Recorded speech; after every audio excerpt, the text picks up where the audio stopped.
Gafon agwanga zakre ya momo oumni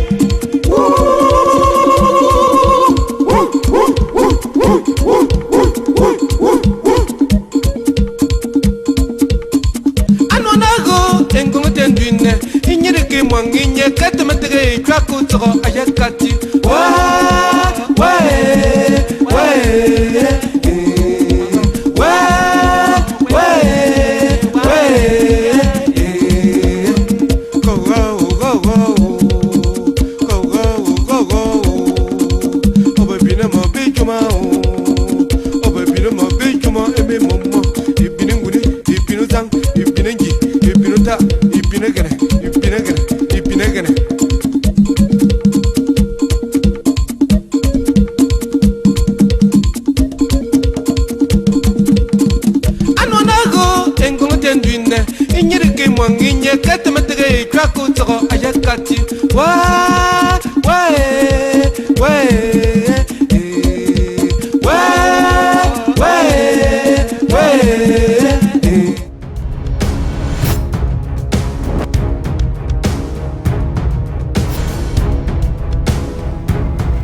Hi televiewers, it is 7:05 in Washington DC, same time in New York, and 6:05 in Chicago. Today, for tonight's show, we'll be having strong people on our platform. We have two great guests, Eric Tato, who's seated by my right side, the CEO for National Telegraph, and we equally have Pastor Kennedy Ejacha, member of the Social Democratic Front and an activist at the same time. We will be entertaining you people with very good information because we chose this debate between these two great guys because it's targeting school return to and many other things because the situation has been getting from bad to worse.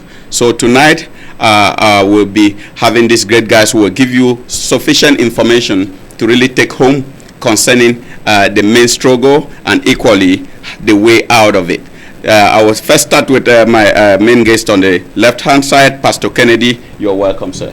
Thank you very much, and it's a pleasure to be one of your guests today, and hopefully we will have a very constructive and informative debate today. Thank you very much, Pastor. I always trust you. I've hosted you on one of my shows. I really very much loved the way you put your facts and you stood by them. Our second guest for tonight is somebody we don't need to introduce again because of his popular stand in this struggle that has started that started some 3 years back. Eric Tato is not a new person to this platform and equally to our televiewers and platform followers. We have Eric Tato, who is the national CEO of National Telegraph and a very staunch activist who shares the opinion that Anglophone Cameroonians have been marginalized for a very long time, and he prefers that we can try our own independence and manage our things independently. Eric Tato, welcome to the show. Thank you very much. It's my pleasure. Thank you so much. Fellow televiewers, tonight, as I mentioned, we will be having great things to talk about because schools have not really been fully attending in the English section of Cameroon, which is the northwest and the southwest, due to the crisis that we've been witnessing since 3 years ago. And this has been affecting the whole general population, and we have a lot of rural population moving down the west, the littoral and the central regions, and schools are very overpopulated there. Meanwhile, in the northwest and the southwest, we have a population population in the bush. We have people who have escaped the crisis and are in Nigeria as refugees. We have internally displaced persons. Which are the factors that are really contributing to the reluctant school turn of last year, and now there's a ban on school resumption in the southwest and the northwest? Eric Tato, this is a very critical moment, and this question is a very strong one. People who follow you, people who share your opinion, and even those who are against you, now it is coming like a very pertinent moment where you need to decide. The ban on school, what kind of impact that has to do with the struggle? Thank you very much. I'm very glad once more to be here. I think that the issue about the ban on school is something that is not supposed to be debatable. As you are all aware, school, or should I say the acquisition of education, is supposed to be a very peaceful affair. Education is something that is not supposed to have interference, especially when it comes to violence and war and guns. So it is going to be technically, in fact, it is natural stupidity for any human being on earth to call for school resumption in an area where there's an armed conflict without doing the first thing. We say first thing first. And what is the first thing? The right to have a life and to be alive is supreme over any other thing. You see, I remember somebody told me something about Nelson Mandela and great philosophers, that Mandela was asked that if they give you money and life, what will you take? And Mandela replied to the person that is going to take money. Do you know why? No. Because he already has life that he's living. Sure. Because money is why you live. So once your life, now you agree with me that if they ask Southern Cameroonians that what do you want? There are two things. Do you want to go to school first, or you want the military to be withdrawn? It's like life and money, because the military means no life. So in this case, life has been taken from the Southern Cameroonians. And it is wickedness, it is barbaric, it is philosophical injustice for anybody, whether you are whatever category of person, to advocate for school resumption first in the northwest and southwest, which we today call Amazonia, without advocating for a ceasefire and a withdrawal of soldiers that have been sent there by Paul Biya. Just yesterday, if you read what Mark Barata wrote about Diongo in Banga Bakundu, the soldiers ambushed, and the most perplexing thing is that Cameroon government ordered soldiers to kill women, to slaughter children. How can a soldier arrive a village at 4 because you suspect that separatist fighters are there, and then you kill everybody in that locality, you burn them alive, including a woman? So you are calling for schools to resume, and you are killing women selling food to get school fees for their children. If really that is what is going on the ground now, it is really alarming. Before I get back to you, Pastor Kennedy, you have been a very strong member of the Social Democratic Front for a very long time, and we know your national chairman of the Social Democratic Front, Ni John Frundi, whom Cameroonians respect a lot, has on many occasions made outings volunteering his services in a situation where he would want to mediate between secessionists and the government to see that he creates a good platform for talks. And it's like the government has not been given a listening ear. And again, schools are about to resume. There's this ban on school resumption. What is the position of the SDF? I think, well, I would want to make things clear. Today I'm not talking on behalf of the SDF. However, I'm going to talk as a Cameroonian who is a member of the Social Democratic Front, and I'm a member of the SDF because I espouse the ideology of the SDF, and I'm informed with what is going on in terms of the SDF positions with the back to school campaign. The SDF has always been for the education of Cameroonians.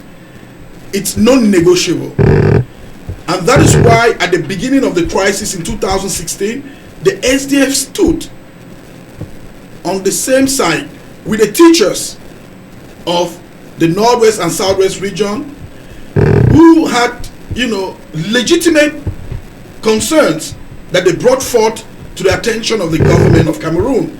The SDF fully supported the positions of the teachers, the teachers trade union. The SDF supported the lawyers, and our position is that schools should be going on. But under what condition? We will not want to put the life of our children at risk.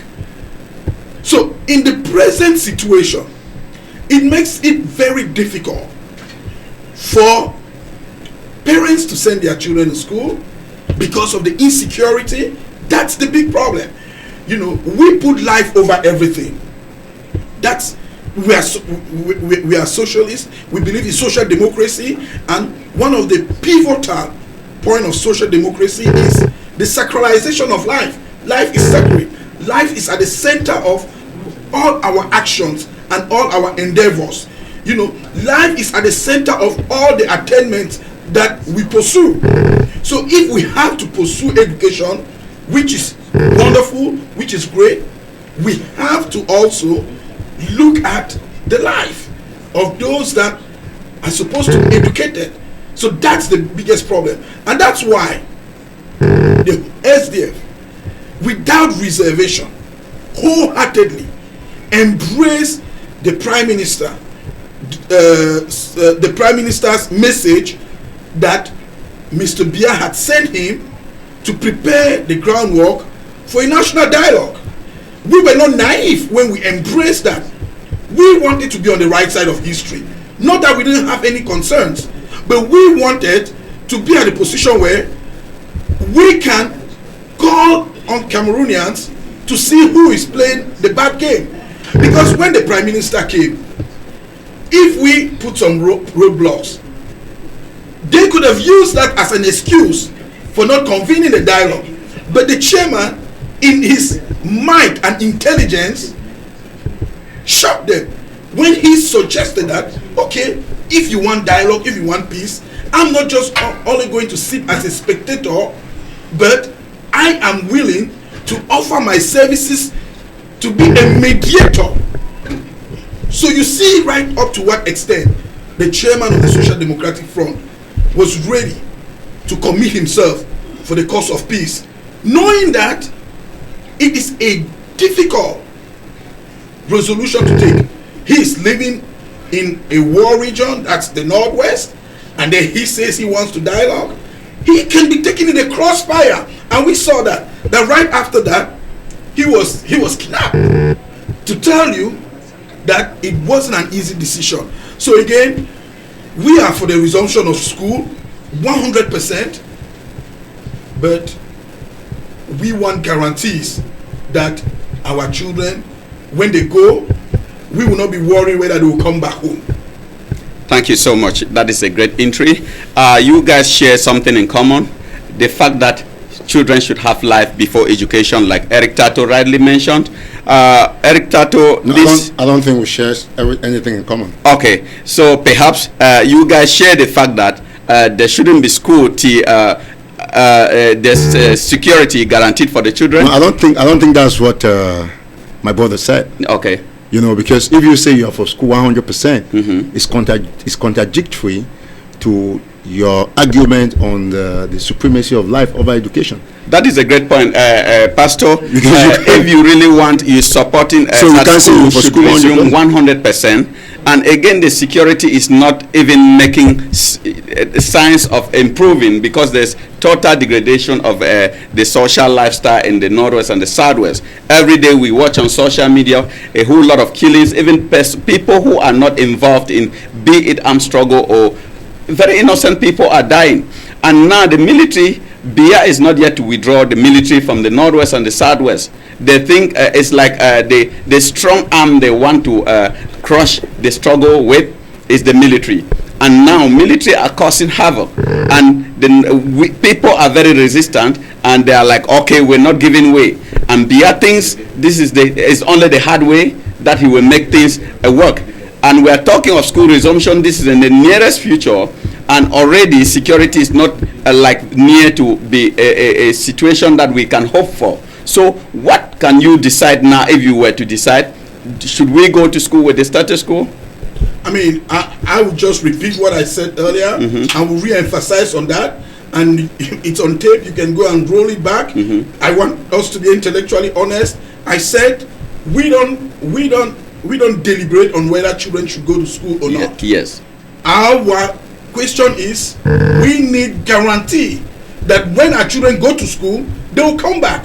So if I tell you that I am 100% for school, yes, but I need you to give me the guarantee that when my children go to school, I will not be worried about them coming back.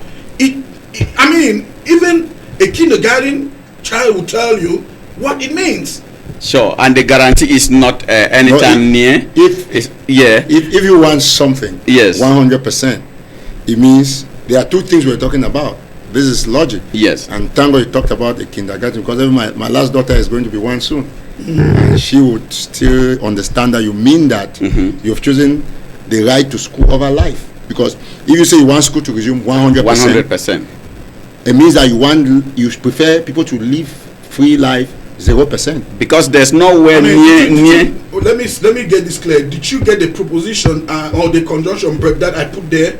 I am 100% for school, but I need the guarantee. So it means I am not deliberating, I am not debating on whether I should go to school or not. So with the status quo now, this is our position. Yeah, we don't even know why we should be debating about children going to school. So the simple fact that there is a debate, yes, and there is a campaign that people should go to school, it's problematic. The simple fact that you have a governor, you have a minister, you have the government putting out communique that children should go to school, it's problematic. Because when I was going to school, the government did not have to put out a communique for my parents to send me to school. So it is already a tacit acknowledgement from the part of the powers that be that there is a problem. And that's why we are saying to the government, you have put your nose into people's issue, and that's why you find yourself with shit in your hands. And we are saying, clear out that shit so that people can go back to school. And that's why it's clear and it's evident.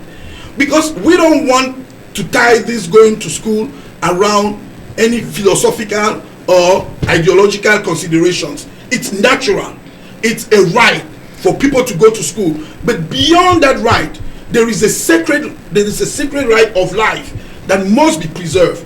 So if I'm telling you that you have to give me guarantee that when my children go to school, they have to come back, it means I'm telling you that I have a concern about the safety of my children. I have a concern. Sure, from your expression, may I do this? Eric, before I come back to you, from your expression, it is true you have that concern for children to go back to school, which is a universal right for children to go back to school. But from the look of things, the government is not even ready to dialogue, like have an inclusive dialogue that has been much talked about, so things can get better. So that is why I said, if you to decide now, should children go to school with the status quo? No or yes? Right now, there is insecurity, and sure, that's why I'm asking for and that guarantee. Is a no. That's why I'm asking for guarantee. Yes. And the guarantee is not yet. I mean, these questions are questions that you don't answer by yes or no, because you don't want to book yourself somewhere, but you want to. Because by the time you say yes or no, it's like you don't hold people accountable. At this point, I am holding the government of Cameroon accountable, yes, for the fact that people cannot go to school. Okay. The government of Cameroon is primarily to be held accountable, because now, this is the issue. The Prime Minister of Cameroon, and I'm saying this in all fairness, you went to the Northwest, you went to the Southwest, you announced that your boss has sent you to come and lay the groundworks for dialogue. People went to Switzerland. The Swiss government made statements about it. The Ambazonian guys made statements about it. But the government of Cameroon, you are still tongue-tied about it. So now, who is playing games with the Cameroonian people? So now, let's stop all this game playing and all this name calling. Let people take their responsibility. Let Mr. Paul Biya, because, you know, I don't want, I mean, whatever the case is, Mr. Paul Biya is the president of Cameroon.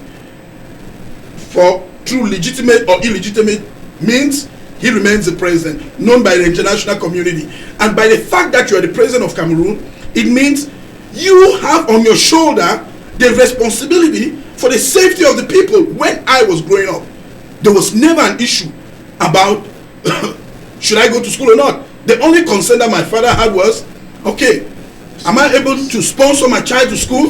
And that should be the only concern that parents should be having today. Are we able to sponsor our children to go back to school? Any other concern that comes after that, those who are responsible for raising such concerns should handle it and allow Cameroonians to live their lives. That is a great point. I just want to make an interjection. Yes, Eric Tato. I get irritated, very irritated when I hear the word Cameroonian in this context. Yes. You see, first and foremost, the mistake that La République du Cameroon is making is their understanding. I want to say their myopic understanding in the issue of conflict resolution. You see, the whole issue is also complicated by facilitators like my brother, like federalists, the John Fundis, the Cardinal Tumis, and the rest, who are facilitating in confusing the Cameroonian government, their government, not the Ambazonian government. As you are aware, there is a crack in that Central African country called Cameroon, where the separatists have guns in their hands. This is no longer backside news. It is front page news that there are guns everywhere in southern Cameroon, the two English-speaking regions. And when I hear my brother pronounce the word that leave Cameroonian to live their lives, have you asked yourself what identity I've assumed as a human being, which is my natural right? Have you asked yourself what identity the man in Bamenda has assumed? Have you asked yourself the percentage of the people, the minority southern Cameroonian, 8 million people who live in that part of the country? Have you asked yourself what identity they have assumed? Have you asked yourself what identity the refugees in Nigeria have assumed? Have you asked yourself what identity the prisoners who are held in detention in Konenge have assumed? Did you not hear them shout, chanting that they are Ambazonians in the prisons in Yaoundé? Have you not seen children on video singing the Ambazonian national anthem? My brother, you got to get up. This is not a joke.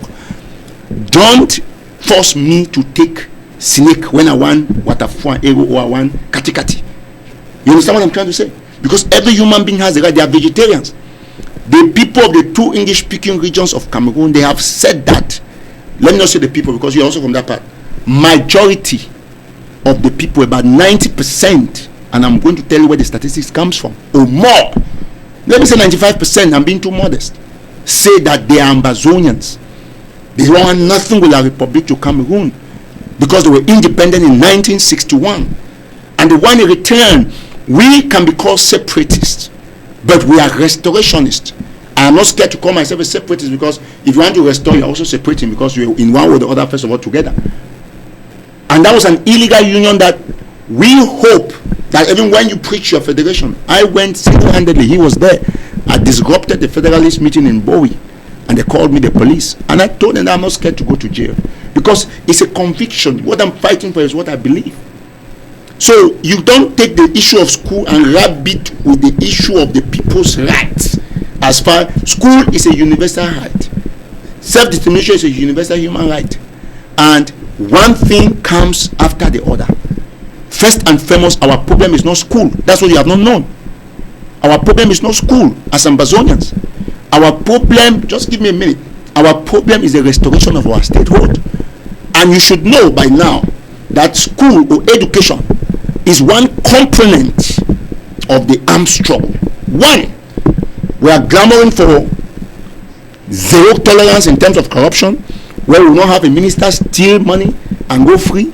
So we are clamoring for equality in our country, Amazonia.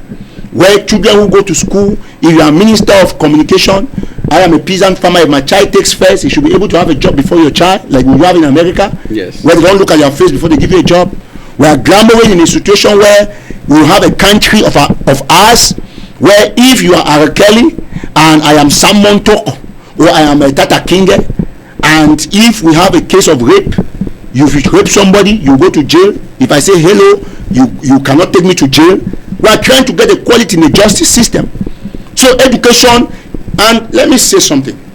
For those of you who are talking about this school issue, if you go to the hospital, nurses spend 8 hours to take care of patients, not so? It means the nurse is doing a sacrifice. So this generation, including my children, they got to, if this war will prolong for 20 years, we'll have people not go to school for 20 years. That is something you just mentioned. Before I proceed, I have to just introduce my my co-host who just joined me here, Honore, you're welcome. Thank you, Modest. Yeah. I'm very happy to be here near of you tonight. Good evening, Pastor Kennedy. It's a pleasure to have you every time when we need you here in Media de Africa. Thank you, Honore. Good evening, Eric Tato. My pleasure. Thank you so much. I'm very happy to have you here tonight. As I just hear you talk, Modest, I would just say that tonight we are talking about the situation in Noso. Noso means northwest and southwest of Cameroon. And I understand you are on way to see the problem. According to you, we should not even talk about this problem without starting by the restoration, by the problem of secession. But tonight, we still thinking about Cameroon, and we still think that northwest and southwest are part of Cameroon. Talking about secession, about separation is another debate, and we will have that debate. But tonight is talking about ghost town, about schools who are supposed to resume at the starting of September. Yes. But there are many problems now for school to resume because let me finish. Yes. Just because army in the northwest and the southwest and are doing things who make people afraid. So women, men, even children are running. They are refugees in Nigeria. Some of them are refugees in their country. So in Douala, in Banga, everywhere around northwest and southwest.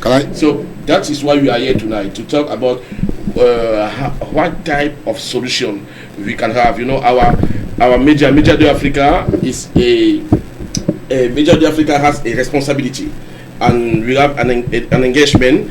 It's our duty to seek about the different solutions that we can suggest solutions to these people. I'm very happy to hear what you said, even what Pastor Kennedy said.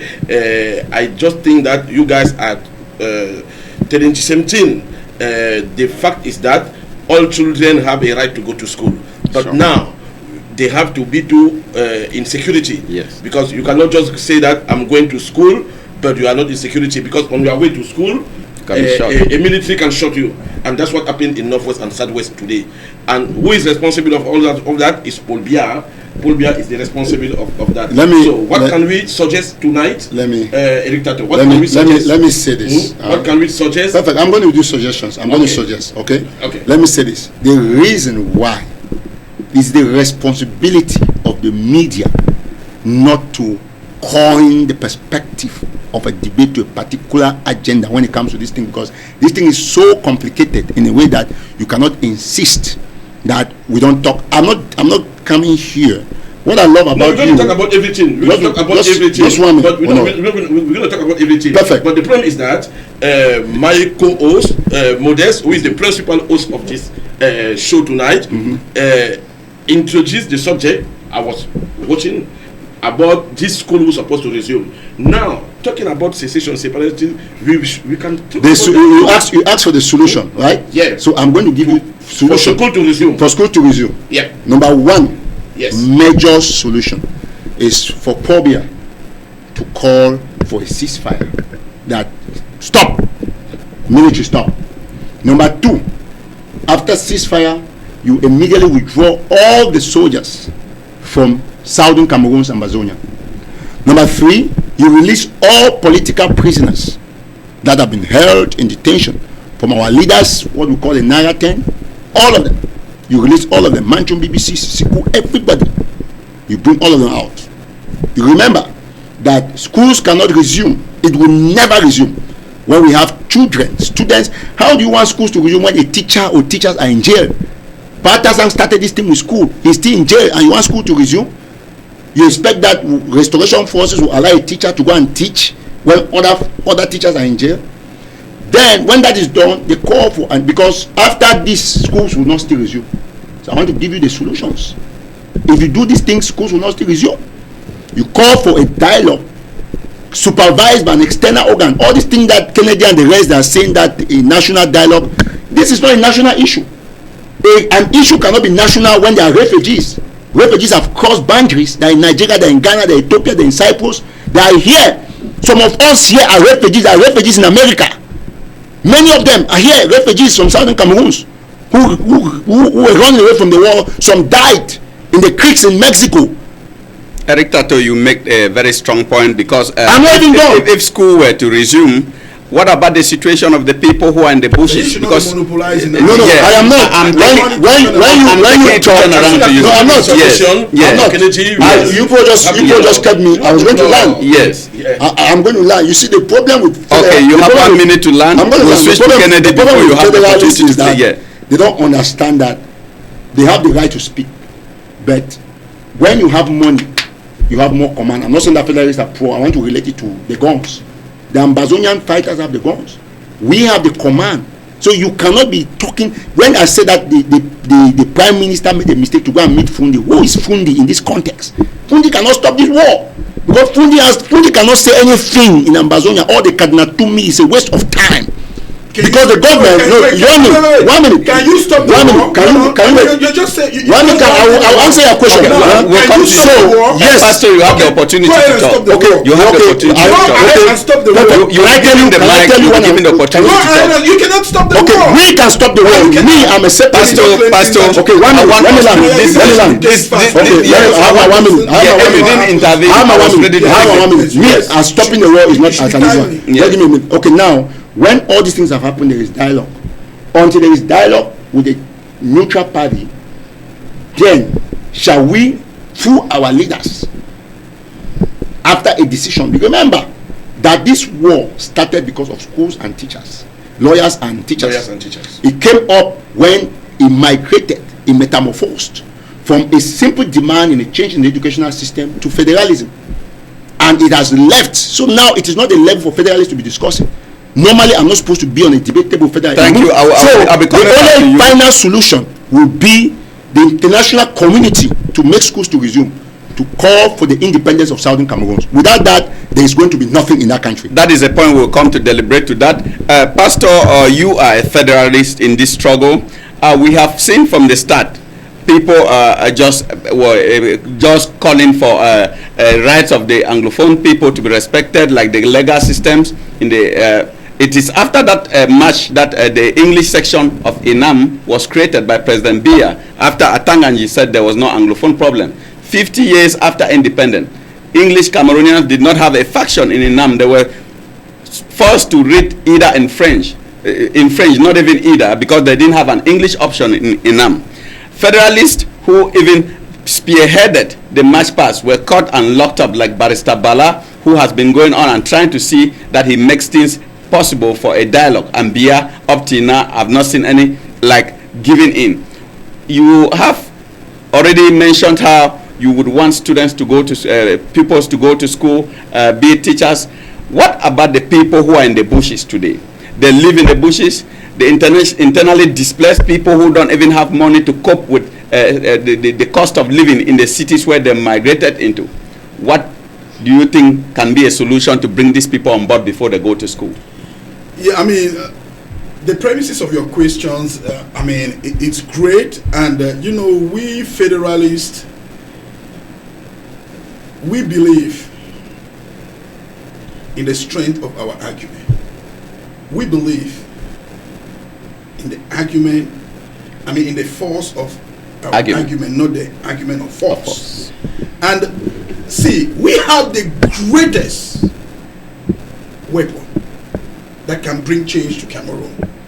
We were on the right track. And what is that weapon, sir? Non-violence, conscientization, mass mobilization. Is it working? And it was working until these headloom warmongers came in, Bia and trapped them. Let me tell you how stupid.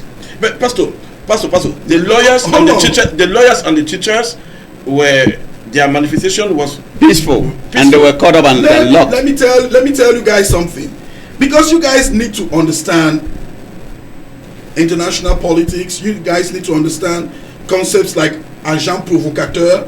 You guys need to understand the means that dictatorship used to perpetrate themselves. You guys need to understand all of those things. You guys need to understand that war is an instrument for the perpetration of power. So when you are losing from the moral ground, when you are losing from the pacific ground, you bring people to where you think you're stronger than them. And that's exactly what Mr. Paul did. Let me explain. Hold on. Yeah. You allow Eric? Yeah, I was still coming back with the question. Wait, So, no, yeah. Okay. Yes, let me answer. Allow it, give me some time. And that's what I want. Okay. This is what happened. When this crisis started in 2016, Yes. Mr. Paul Biya sent ministers to the Northwest and Southwest how many times? The Prime Minister went to the Northwest and Southwest how many times? Mr. Paul Biya was brought down to his knees by the Agbombala, by the Patterson when he was a federalist. He was brought down to his knees. He didn't know what to do because a people had risen without weapons, but with a resolution to change their whole lifestyle. We moved mountains, but get this very well, and get this fine. We are not fighting this war because so-called Ambazonians want us to fight a war. We are fighting this war because Mr. Paul Biya came from Senegal in an airport and declared war on some people. November 2016. Exactly, November 2016. 2016, yes. He declared a war to a people that were winning, to a people that were defeating his totalitarianism. And get this, I must say this very well, yes, because it is preposterous for people to think that they can stop a war that they didn't start. The person that started this war, get it clear and get it from me in Mr. Paul Biya, because it was clear to him that if you allow the Anglophones, that's those from the Northwest and Southwest, everybody was already on the street. Everything had stopped. So now, how do I squash these people? I'll provoke them into accepting a war. And when they come in a war that they didn't prepare for, I will crush them. And get this right from me. Who are those who are paying the greatest price right now? Our brightest, our strongest are being killed. It is planned. I said I was the first. I was the first, and I said the first Cameroonian to come on media before everything they could come on social media. I was already there. I was the first to call what was happening in Cameroon a genocide in 2016. I brought it to the attention of the world that there is a planned genocide because I had read the tea leaves and I had seen that what Mr. Paul Biya is doing, he has failed. So now he needs war to cleanse a generation. To cleanse a generation of people who have gained conscience of who they are, and until we kill. And get what? Mr. Paul Biya is paying on time. Keep killing these mighty guys. After some time, he will go and call on people to come and see. We would have been dismembered. And I will go back. He said many things about, an Ambazonian state that already had an independence or whatever. That's never an Ambazonian state that ever existed. That's another debate, Pastor. We come back to you. Modest, let you know our show is an interactive show. Sure. So, dear televiewers, you have to read some. Oh yeah, sure. You have to read some reactions of televiewers. We say thanks to Edmond Machier, Fleury Lambert Kamga, who are watching us. Nadia Brown, the so-called what? Norby Gwanet, the pastor seems to understand the situation. Will be pastor federalists have not made any argument. Nixon Werenji, the pastor is talking nonsense. Kwandat Kletus, no Ivory Coast will be not only dozen. Pro Kitoko, freedom is not free. Fake pastor. Mr. Pro Kitoko, you are not here to insult. Next time that you insult, we will not read your. You shouldn't even read the names of those that insult because they want to. We will not read your comment. That's the first thing, and the second thing. Next time you will insult, we will not. We will just block you. Lungaha, thank you to watch. Embargo viral. We are opening the eyes of federalists, including you, Mr. Pastor. Peter Atembe, this pastor man is a fool. Okay. Liar post. Okay. So there are many reactions here. We cannot read all of them just because of time. Yes, sure. So what I will say is that Eric Tato just make some good point about the solution for school to resume. Yes. First of all, release all the people who are in jail. Yes. Call for a ceasefire. Then open a platform for take back all the military in Northwest and Southwest, and then call for a dialogue with a neutral body to supervise, international. And give the Amazonians their independence. That's one thing they mentioned. My question now, but he's not negotiating anything with the government. My question, first of all, my question to Pastor. Pastor, when this crisis starts, lawyers, teachers, they were manifesting peacefully, and then suddenly Agbobala were arrested. Patasan was arrested. We have Sisikus and the others. But do you not think that Francophones, especially those who are member of the government in what you guys call La République, of Cameroon, people like Fame Dongo, who say, for instance, he said to a deputy, you guys are only like 1 cube of sugar so what can you do? Those type of words, and you have, this is a francophone, but you have some anglophones like you guys, who are working against you. People like Atanganji, who when this problem start, Atanganji said there is no anglophone problem in Cameroon, and all of us know that Anglophone problem is not only since 2016, it's since 1960. The Anglophone problem is there. All of us know that. You even mentioned one very strong point when Atanganji said what he said. Do you not think that all these things, all these declarations are those who bring weakening people to went from federalism to secession? Yes. You pose a very great question, and I'm going to say this very gently. See, the question that you pose is a question that is at the center of the crisis that we are facing. The government of Cameroon wanted war at all cost. Please, I'm not foolish. I'm very smart, intelligent. And I'm calling on your intelligence, those watching, and anybody listening to me. Ask yourself this question. When this crisis just started, why did the government take away Agbombala, take away Tassan, take away Dr. Atem? Dr. Fontaine, thank you. The government took away... Then Aya? Then Pa Aya? See this. The government took away all those pacifist federalists, and now what happened when they took away the pacifists, the federalists? It created a corridor for the emergence of the minority as of then, the minority freedom secessionists and everything, because those are the people that the government wanted to confront in this crisis. Let me bring you something. even Ayok Tabe, get this, many foolish people out there are falling into the trap. The government entrapped Cameroonians. Let me tell you this, because you are foolish. Many of you, very foolish. This is the point. Pastor. No, wait a minute. No, Pastor. foolish. No, I'm not insulting an individual. I'm saying there is collective foolishness that's going on right now. Look, take this one example, Pastor, to clarify. we need you to take off your words. To clarify. I take it out. I take out the word. Okay, I'm sorry. Thank you, Pastor. I take out the word. Okay. Let's see. Ayok Tabe has never ever called for war.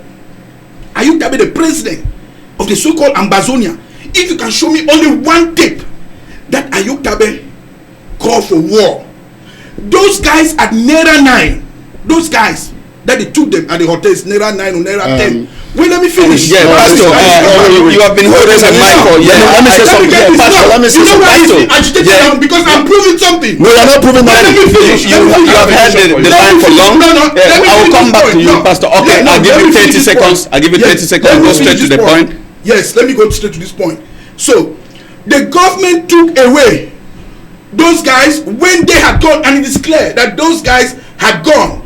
They were the moderate among the radicals. Get this, Ayok, the president, Ayok Siseko was a moderate among the extremists. All those guys, they stood their point when they were meeting, when they went. It is clear that they went because they wanted to chart a way forward. They wanted to start dialoguing. So the government knew that if Ayok Tabe, they come up and they start saying that we want dialogue, the international community was going to turn back to the Cameroon government that, okay, they say they want dialogue. Why don't you want to dialogue? Because right up to now, the government keeps saying, how can we dialogue with radicals who don't want to dialogue? Pastor, I got your point. That is a strong point because that is something that I will be. It will be pushing you. Let me interject you. Just 1 minute. Give me a few minutes. 2 minutes. Let me say something. No, this I understand. I'm not refused. No, he was going to use the mic to react to what Pastor said. If he asks me a question, okay, that's fine. Okay, after that, I'll ask you a question. Let him say what. Thank you so much. Only one question. The pastor just said that you guys who have the guns are minorities, and you said you are majority. We will need you to explain to our televiewers how did you know that you guys are majority. Okay. So now Modest can add this question. Thank you so much. Yeah, Eric, before you even start, I want to add another question so that you will take time to elaborate. So, because I'm using this platform so you guys inform people of what is happening. Because this is the forum that you can get to your people, and he gets to the people too with his own opinions. Now, you are pastor has even shifted you with more facts to defend your stand, because federalists were arrested and they were never given an opportunity to talk. I see that is one of the strengths you stand upon now to say there's no way you can be dialoguing because you have not been given the platform to dialogue. And your position now is no independence for the Ambazonians, no school, from what you said. Yes. And how connected or how far have you gone with the international community, who are the only organization to recognize a country as an independent before granting you that right to exercise as a sovereign sovereign country before talking independence? Okay. If you don't allow children to go to school. Perfect. I'll answer one question after the time, but let me interject. Yes. The first thing Pastor said that he was on media before most of us. But that's not true. I want to just take a few seconds to correct that. I'm CEO of National Telegraph, and I studied journalism and mass communication. That is not to insult anybody who didn't study the same. And I was on media. Media does not mean because you started talking about Cameroon, except you're talking about the crisis. That could be understandable. But when you're talking about media, I will bring a point of that. Yes. I was on media since 2000 or 1999. That's when I was Pastor. that's that is after Pastor. Yes. The first Anglophone Pastor, voice. can you let okay, that's fine. Can you let okay, then I would have because when I started following you was when this thing got intense. So when I was as young as from 1, I was on media. So the definition of media will be different, but that's not the crux of the matter. The other thing you raise, a very, I'll put in quote, dubious claim, is that you said that we have never declared war. Are we supposed to declare war? That's the most crazy assertion I've heard in recent time. No, Paul Biya declared war. War. And you said Siseko Ayoktabe, who is the self-proclaimed leader of the Ambazonian Revolution, who declared independence, the restoration of independence, was he supposed to declare war? No. There is no single Ambazonian. Thank God that you have used your mouth as a federalist to confirm to the world what we have been saying as Ambazonians. I say it all the time. No Ambazonian declare war. Good. So, I say it and I 1 minute. So, but you were using that. You were using that and trying to say that we're foolish. That Paul Biya tricked us into a war. No, Paul Biya didn't trick us into a war, because as it is, listen very attentively. Yes. Ambazonians have never declared war. We only implemented some coordinates in the Second Amendment of the United States, the right to arms to defend ourselves. The right to self-defense is an international human right. What do you want the people to do? Paul Biya came at the tarmac of the Nsemale International Airport, declared war on the people of the two English-speaking regions. No, you want to prove. You want to prove that you declare war or you didn't declare war. Can you just hold on? Let me just land. Because you said that Paul Biya tricked us. He didn't trick us. He tricked himself. Because you came and you declared war on the people. We are not fighting you as we are fighting a war. We are only on the sideline trying to defend ourselves. You come to burn our houses. You think if you burn my house, what will I do? The next time you come to burn another house, if I have a way, I have to defend myself. Because if everybody in Southern Cameroon had guns, Paul Biya will not be doing this nonsense. So you cannot say that Paul Biya tricked us, we are stupid. No, we are not stupid. That is why it's good that you have mentioned that Ayoktabe Julius, who is president in Konengi, one of the most feared prisoners in Africa as at now, he was not stupid. He only said on one of the TV stations that every option is on table, because when the journalist asked him that, are you ready for war or what, he said all the options are on the table. He never declared war. No, that's why I'm saying that. Yeah. So you don't say. You're not contradicting 1 minute. I cannot contradict you. I'm just trying to let you know that Paul Biya did not trick us, that we are not foolish, because you use the word foolishness and they say you should retract that word. So I am trying to debunk your understanding of the definition of Paul Biya being smart. Paul Biya was not smart. Paul Biya is the most stupid president in the world to come and declare war in front of the airport on a peaceful people. And today we are defending ourselves. Let me tell you something, my brother. You know, Ambazonians are they are the kindest people on earth, the kindest rebels. Because when there is an armed conflict, you don't listen. There are two major parties involved in this issue about school resumption. What voice do you have? It is a government. And you as a federalist, the minister or governor can go to somewhere in Ambazonia and make those fetish things about school resumption. Right. Bala cannot go. If Bala is a man, or you are a man, or Kabinatumi is a man, let them go to commission and go and do school resumption. Just go as we can go. We'll take them. They'll be taken out. Just to even confirm it, of recent, the governor of Northwest tried to go to he was attacked, and he was attacked. Yes, he returned to Bamenda with a corpse. Yes, like a military was shot and had to carry and bury Bamenda, and he could not even go to cook. When we are talking, I am an unrepentant separatist operating in this country, and I want to remind you that in Maryland, in the state of Maryland, a threat is not a crime.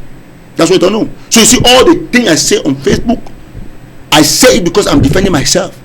The only thing like now, you were here, I showed you all my Facebook accounts. You saw it, I demonstrated to you that I've deleted everything, disabled everything. We just finished a request for the latest one. You saw how the picture went just now. Facebook is reviewing. If Facebook don't give my account, I'll create a new one. The only thing the Cameroon government can do to me is to have Facebook, influence Facebook, or report my accounts and they'll be deleted or they'll be disabled. But to say that, you know how many times Homeland Security has been to my house? I've gone to the FBI here at Baltimore and here at the... I mean, you're talking to some of those things that you say. 1 minute. You have the right to do that. 1 minute. Can you give me a chance? Pastor, can you give me a chance? Pastor, when you will get time to answer. No, when you were talking, I was quiet. When you were talking, I was quiet. Pastor, when you were talking, I was quiet. Listen, Eric was calm when you were talking. He interrupted. Don't say that. Don't say that. He interrupted. Don't say that. Okay. I think he interrupted. Okay, and you can correct him by doing the right thing. My brother, let me tell you something. Go ahead. You see, the only enjoyment that you have is because you are in America. I think you should not be addressing like to. No, that's why I have to answer him. I am saying that you and I have to answer him. Let me let me say this. That is why I pushed it. Let me say this. I'm talking out the sea. I am talking like answering to you. I'm talking generally. Yeah, sure. I'm talking generally to the federalists, because one of the problems that we have, it is because federalists are trying to assume a very stupendous position. The Cardinal Tunis, Agbobalas, Ellie Smith, and all of you who are federalists. The problem, you can make this argument because you have either forgotten the way they make Popov. You know the way they make Popov? You don't ask a question. And you will I'm not you see, when they do perform, because my mother was one of the best Popov people in my village. I saw Popov. See, pastor does not know. I know how to make Popov. I saw Popov. Perfect. So I saw Popov. Let me say something. I saw Popov let me say something. Perfect. Now, you see, pastor, when you see, you're talking about federalists. There is no more chance for federation in this discussion. Cameroon government is not going. Listen, if you look at all the official documents from the Senate, the Congress, all those things, it's saying that they should discuss separatists. Separatists. Federalists are not in jail. There is no federalists in jail anymore. Okay, let me land to one question to perhaps push you to answer what I was looking up to. No, he's an independent. He's declared it. Okay, I think I'm asking the questions here. Pastor, I'm asking the questions here. Eric, my problem is here. No, Pastor, you should have I will come back to you. Tell him that BBC Mancho, who is in jail, Pastor, he has a right to his opinion. No, he has a right to his opinion. It might be wrong when it comes to you. You contradict him. BBC Mancho, Pastor, moderated debate. I'm still giving the voice to you. I was talking about yes, but that is how those illustrations took it, diverted your like answer. Yeah. Covered you in New York during the march on the United Nations when there was a Security Council meeting holding there. I see your impact. That is why I asked, what is how far have you gone with your international connections with the separatists? So that is only the only way to be recognized internationally as a sovereign entity. Now let me say this before I come to that. I want to finish with Pastor. Very beautiful. You are taking it like a Pastor and Eric thing, and it's 30 seconds. So, Pastor, when I say Pastor, I mean because you represent an embodiment of federalists here. Talk to the federalists. Let me say this. Speak to the federalists and not Pastor. Let me say this to the federalists, all the televiewers, that if you know how to make puff puff, you see, puff puff starts with getting a bowl. Get flour, yeast, sugar. Then you put maybe warm water. You put it in the bowl. You put some groundnut oil. For those who don't have groundnut oil, they bleach red oil to put it to make. You understand? Yes. And then you bring the sugar. You have to stir the sugar. When you put sugar, you put other ingredients. Those who you know what I'm talking about. Then you come and put the flour, and then you look at the yeast. You measure the yeast. So once you put the yeast, the popov will now. You keep the popov. You cover it. The dough. Yes. The dough, you cover it, and then it will begin to rise. So if you don't want the dough to rise, you don't put yeast. So now when it rises, it's already another level. After that, it's going to the fire. From the fire, it must be a product.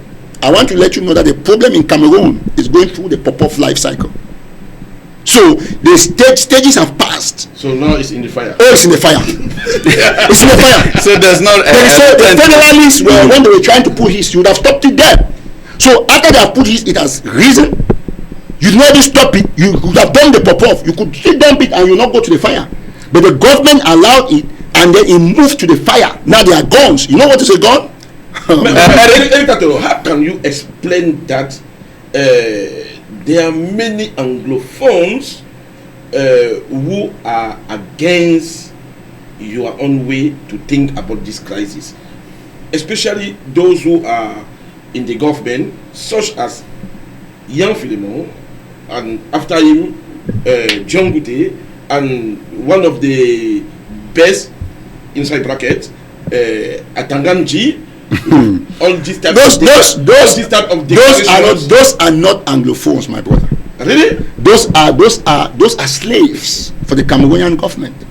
Let me tell you something. On the 22nd of September, we'll be celebrating the call for demonstration by Siseko Ayok Tabe Julius. You remember when Ayok called? Siseko called that go out. You saw the streets were full. Yes. On the 1st of October, he called. We are going to do a nitrogen balloon where we put our flags all over Cameroon. But you know, October 1st is not a problem from today.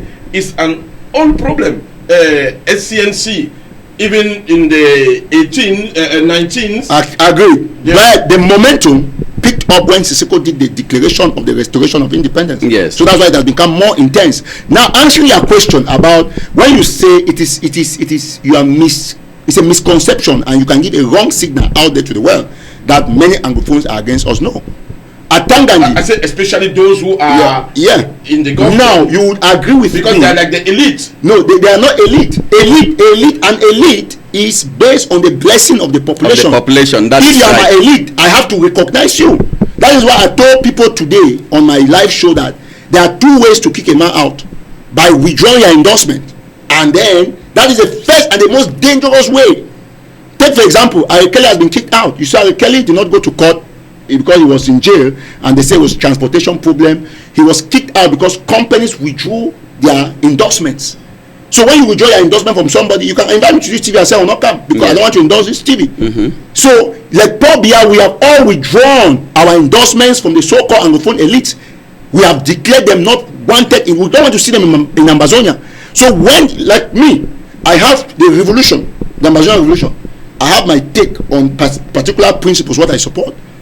We have corruption inside our own midst. We are fighting to kick it out the same way we are kicking Paul Biya. So if you are a leader who is corrupted, and as an activist, I take out my endorsement, you are finished. That brings me to one thing. I will go to a question like yes or no, or like a brief thing. I want to know what is your relationship with the IG? Perfect question. I can answer that very easily. Yes. My relationship with the IG is very great. And I want to just seize the opportunity. I'm shocked that this question comes up. I want to seize the opportunity to say that the IG is a body. Yes. It's not an individual. That's why many Ambazonians are mistaken. Many Ambazonians think that the IG is a person. No. Cameroon is not Paul Biya. America is not Trump. But there's a Trump administration. And if it is bad, you saw what happened, the protests at the Heart Office Senate building during Carbono's confirmation. Yes. People went there, they didn't want Carbono. That was already a serious signal. Now the IG is a body. And I want to seize the opportunity to tell Ambazonians that there is no infighting in our revolution. There is only the technical denial to accept a fault from people who have done things that are not right. You will agree with me that we are fighting against injustice. When I started here, that's what I said. Against injustice, against corruption. And so, as a principled people who are fighting against those kind of aspects, we cannot have anybody in our own revolution being corrupted and allow the person. You agree with me still that the United Nations will look at the various debates on the Ambazonian platforms and say, truly, if these people at this moment can be arguing because somebody had money, it means that they're going to make a wonderful country. Okay, Siseko Ayok followed on social media once either attempted to put out a different government regarding the present government. Is it a confirmed fact? Is it a fact? It's not a fact. The issue is that many of our people either do not understand or they do not read English very well. If you read that document, anybody, Ayok Tabe said that he is reconstituting his government as it was before he was arrested. And in that case, it means that everybody, the Christians, the rest, they remain in the same place. The only person that was affected in that declaration was Samuel Sako, who was the acting president, I can say so. So he was supposed to return back to the position of Undersecretary for Foreign Affairs, because the president of the Restoration Council, which is Kometa Evis, had gone to Siseko through a meeting on Zoom and told Siseko that, listen, we have to take Samuel Sako out because of this scandal of my trip to Goya, because we raised 480 million and that money disappeared. Nothing happened on the ground. So it was normal that the second part of this debate will come back to that. Ladies and gentlemen, dear platform followers, we will be having a commercial break. When we come back to this, we'll be hearing a whole lot from Pastor, who has very strong points to defend his own positions as a federalist. We'll equally be very informed with Eric Tato here. My co-host Honore still has a whole lot to contribute to make today's debate a very good one that all you who were following would not go home today or like turn off your TVs after this and regret your 1 hour you put in here. So we stay tuned while a commercial break will take its.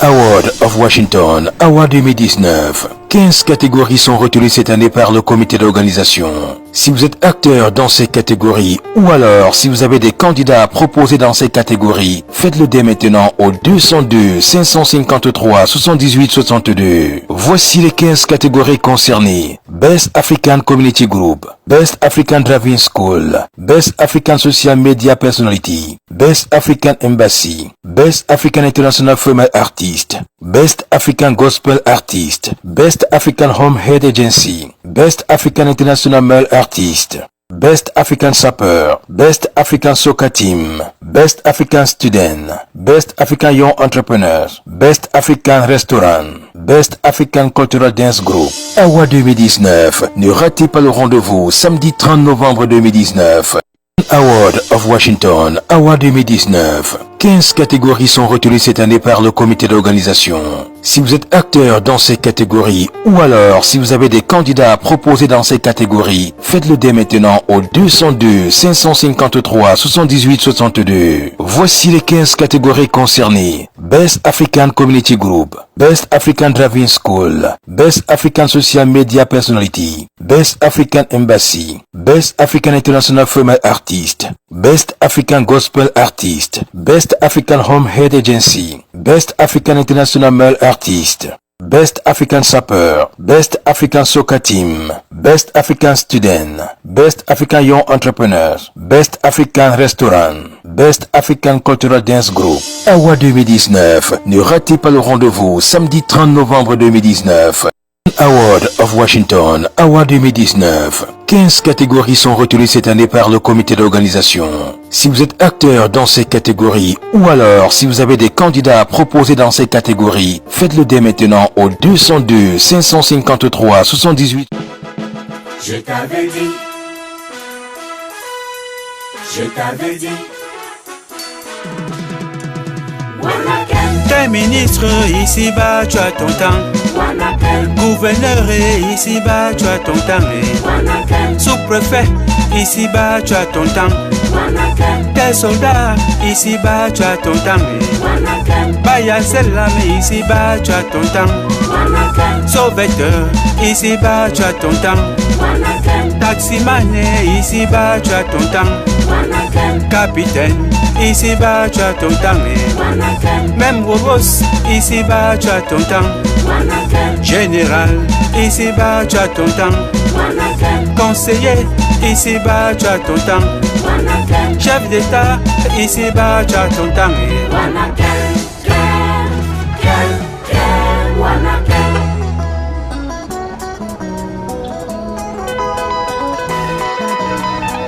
Dans ma camna, Paul Biya n'a pas compris.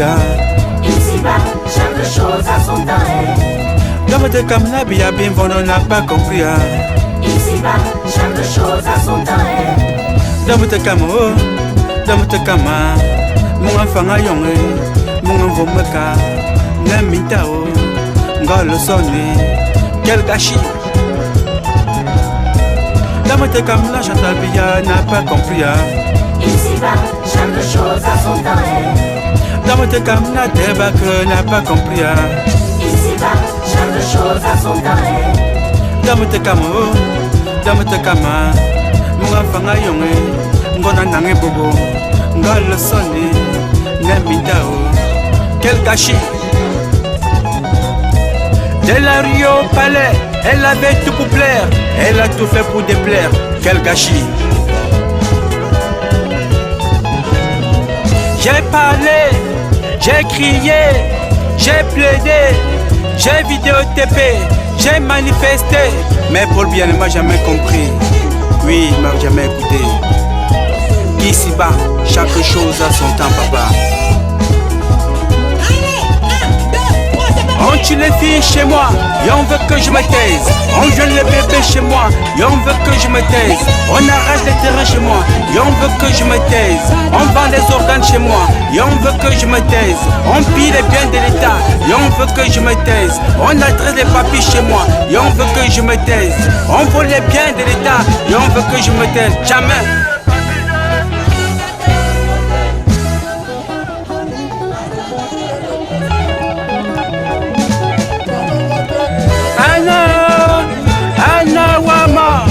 Mesdames, Mesdemoiselles, Messieurs, je vous invite à rejoindre la piste en ordre dispersé. Danse le step down, oui, c'est le step down. Ça, c'est le step down, ah oui, c'est le step down. La danse des présidents forcés à quitter le pouvoir. C'est le step down, mesdames, Mesdemoiselles, Messieurs. Ça donne ça. Sors, va là-bas. Sors, va là-bas. Sors, va là-bas. Sors, va là-bas. Sors, va là-bas. Sors, va là-bas. Mana sors, va là-bas.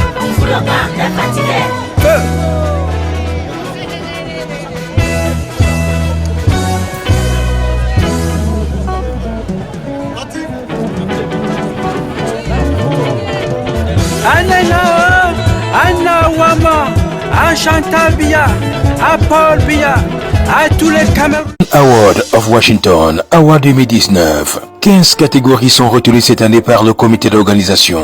Si vous êtes acteur dans ces catégories ou alors si vous avez des candidats à proposer dans ces catégories, faites-le dès maintenant au 202 553 78 62. Voici les 15 catégories concernées. Best African Community Group, Best African Driving School, Best African Social Media Personality, Best African Embassy, Best African International Female Artist, Best African Gospel Artist, Best African Home Head Agency, Best African International Male Artist, Best African Sapper, Best African Soccer Team, Best African Student, Best African Young Entrepreneur, Best African Restaurant, Best African Cultural Dance Group. Award 2019. Ne ratez pas le rendez-vous samedi 30 novembre 2019.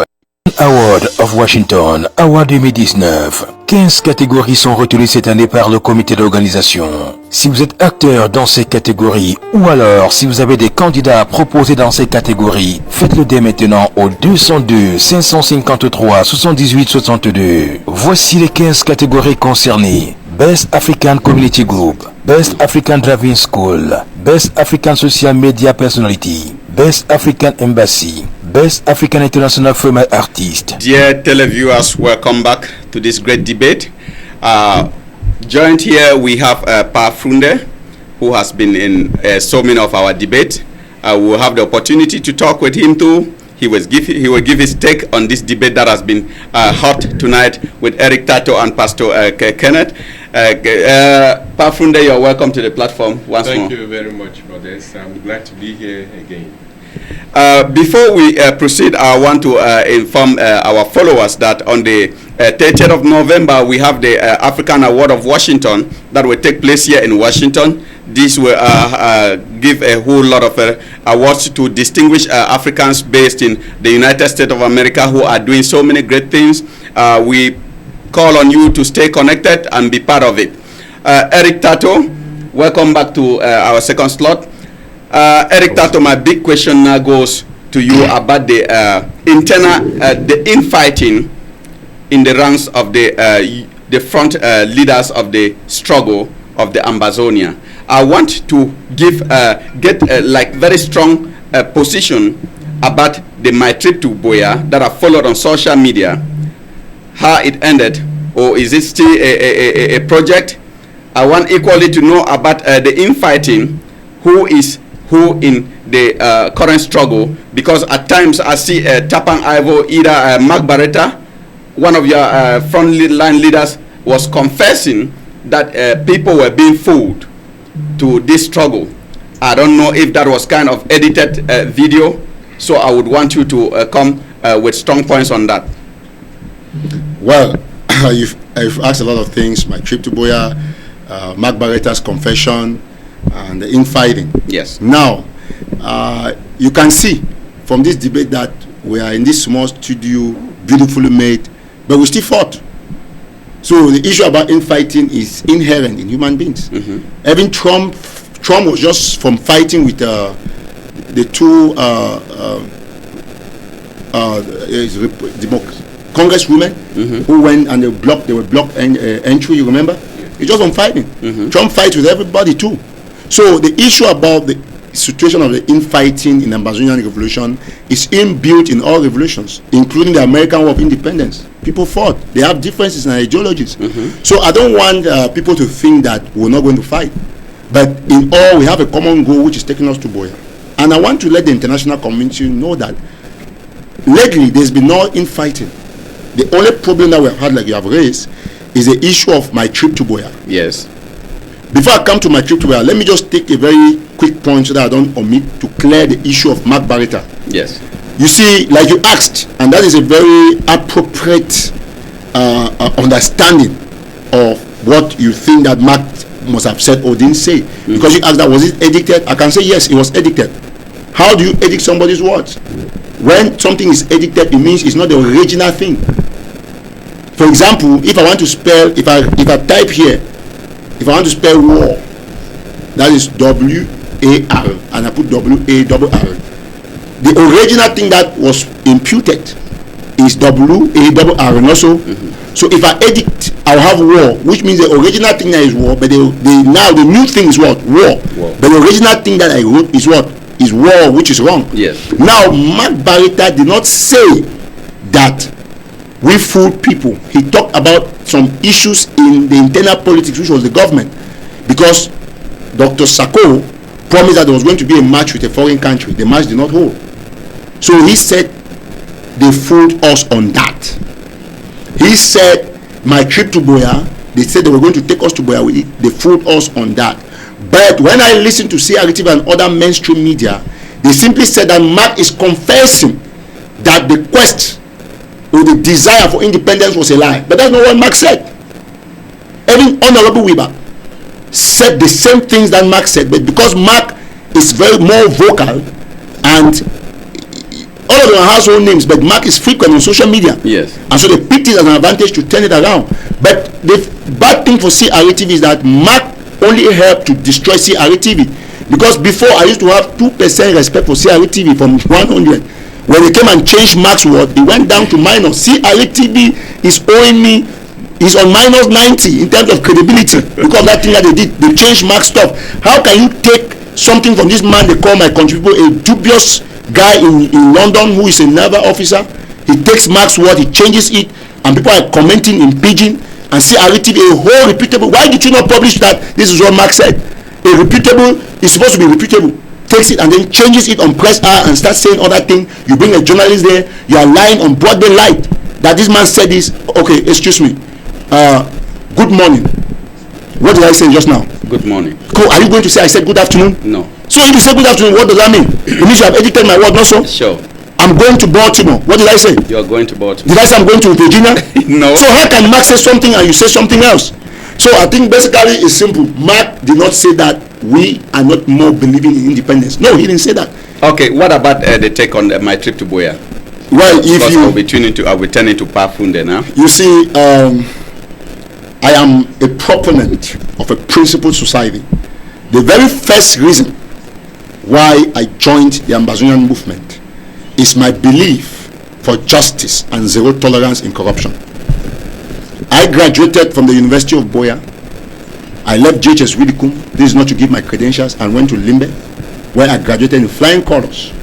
I even earned a Guinness Award, and I earned the Emmanuel Ote Penitentiary Administration Award in Widikum at the time. I was best art student in JHS Widikum from 5, best art student in JHS Limbe. I'm saying it because it's public face. Sure. And I came to the University of Boya. I graduated number 19th out of 121. So my GPA was very good, and that was in 2008. I didn't have a job after my graduation.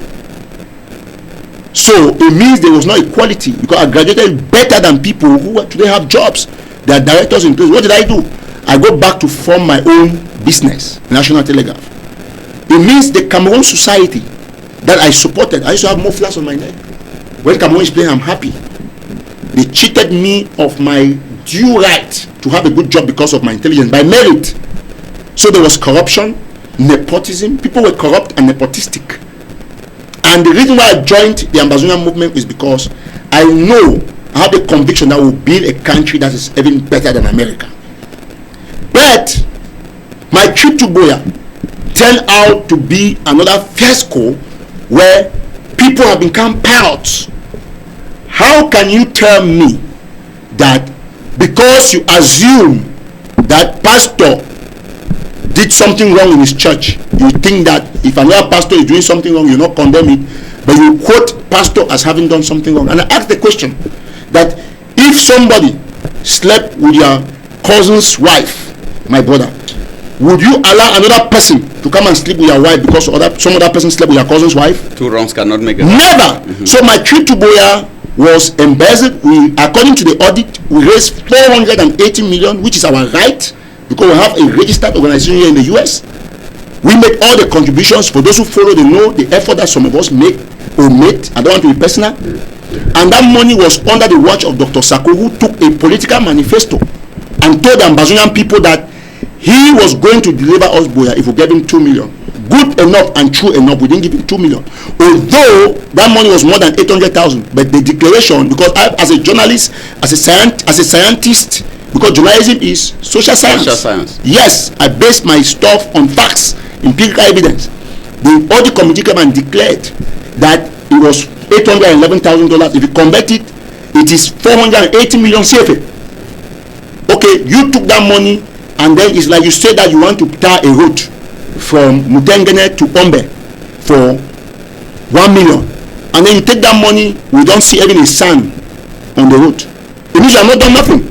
So the money, my trip to Boya was seriously embedded. It was divided amongst Dr. Sako, John Ejewan, Aringwa, Tabenyang, Brado. That some people say that I don't call Tabenyang then because he's my countryman. No, but if you follow, you see that that is one of the people that hit the most, because he did not go for the audit.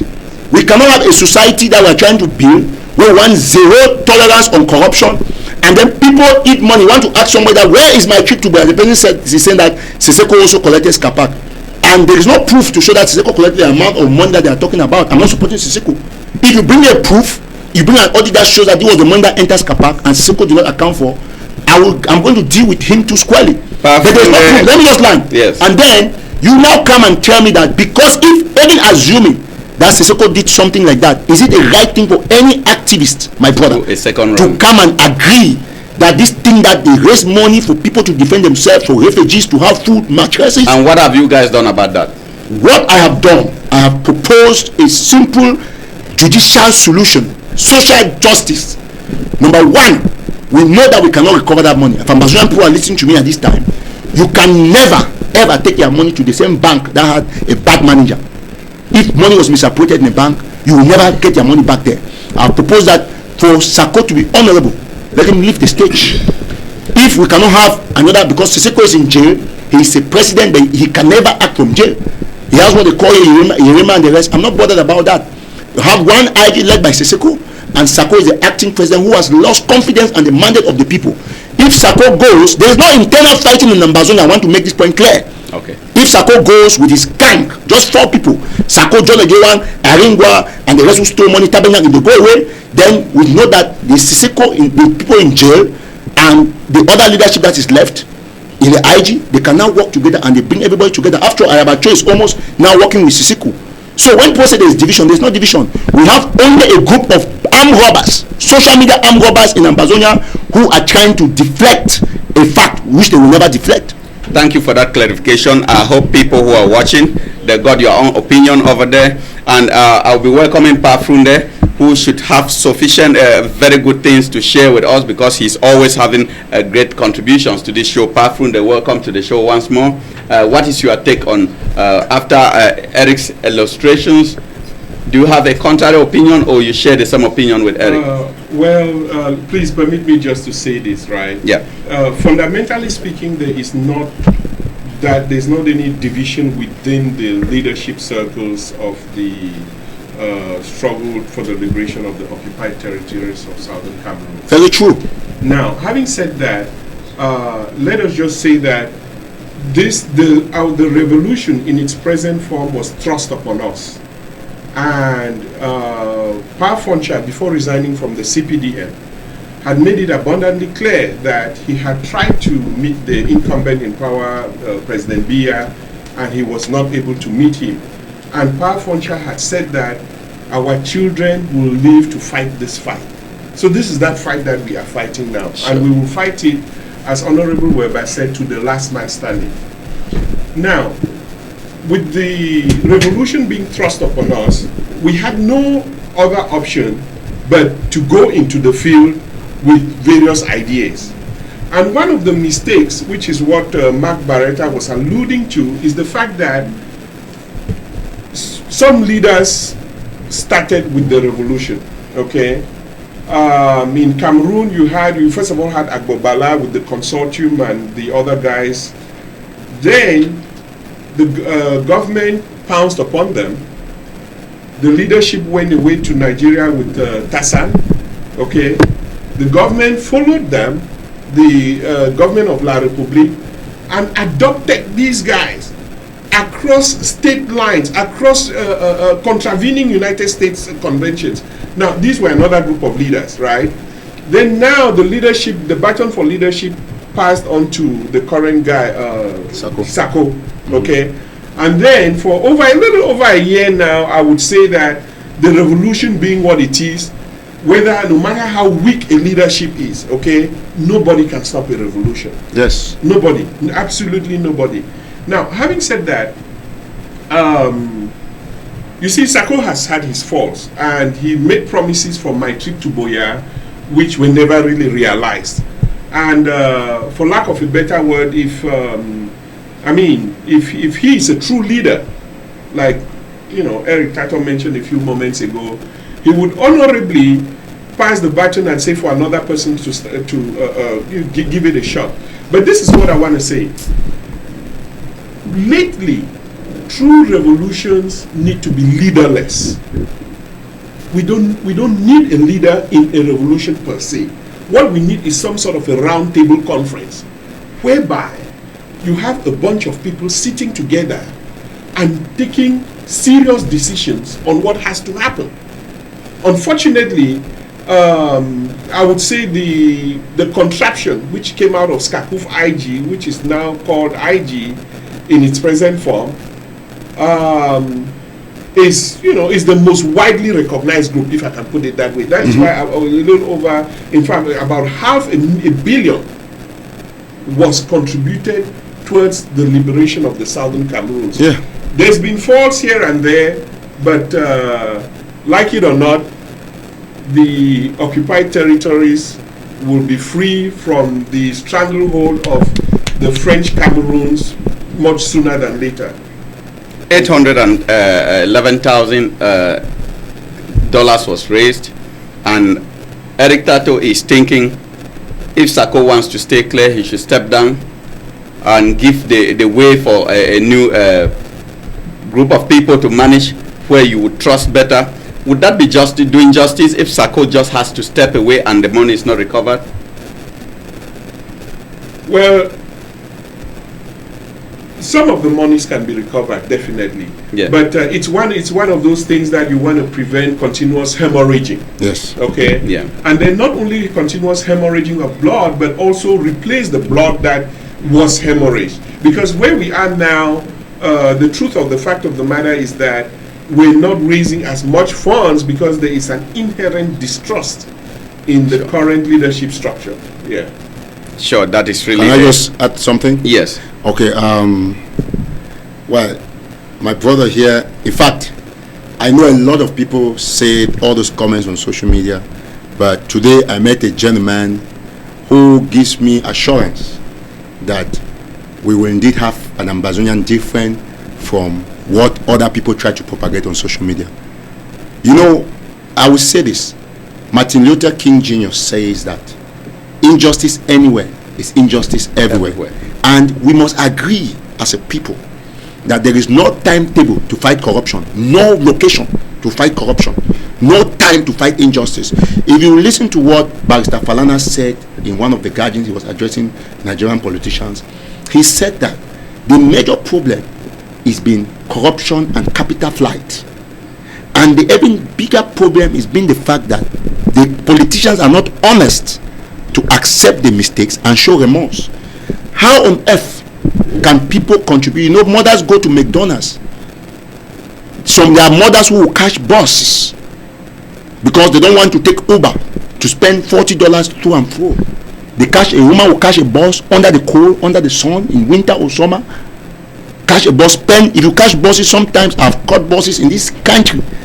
You can spend up to 3 hours on the road trying to locate yourself. Sometimes you miss your bus. Trust me, my friend, you're going late to work. Sure. And that's a fire letter on your desk. Sure. And these people do these things because they don't want to afford for cars, they don't want to get Uber that is expensive or Lyft, and then they come and take the money that they save by cashing buses. They contribute to this fund that you get a manifesto, bro. I always feel like crying.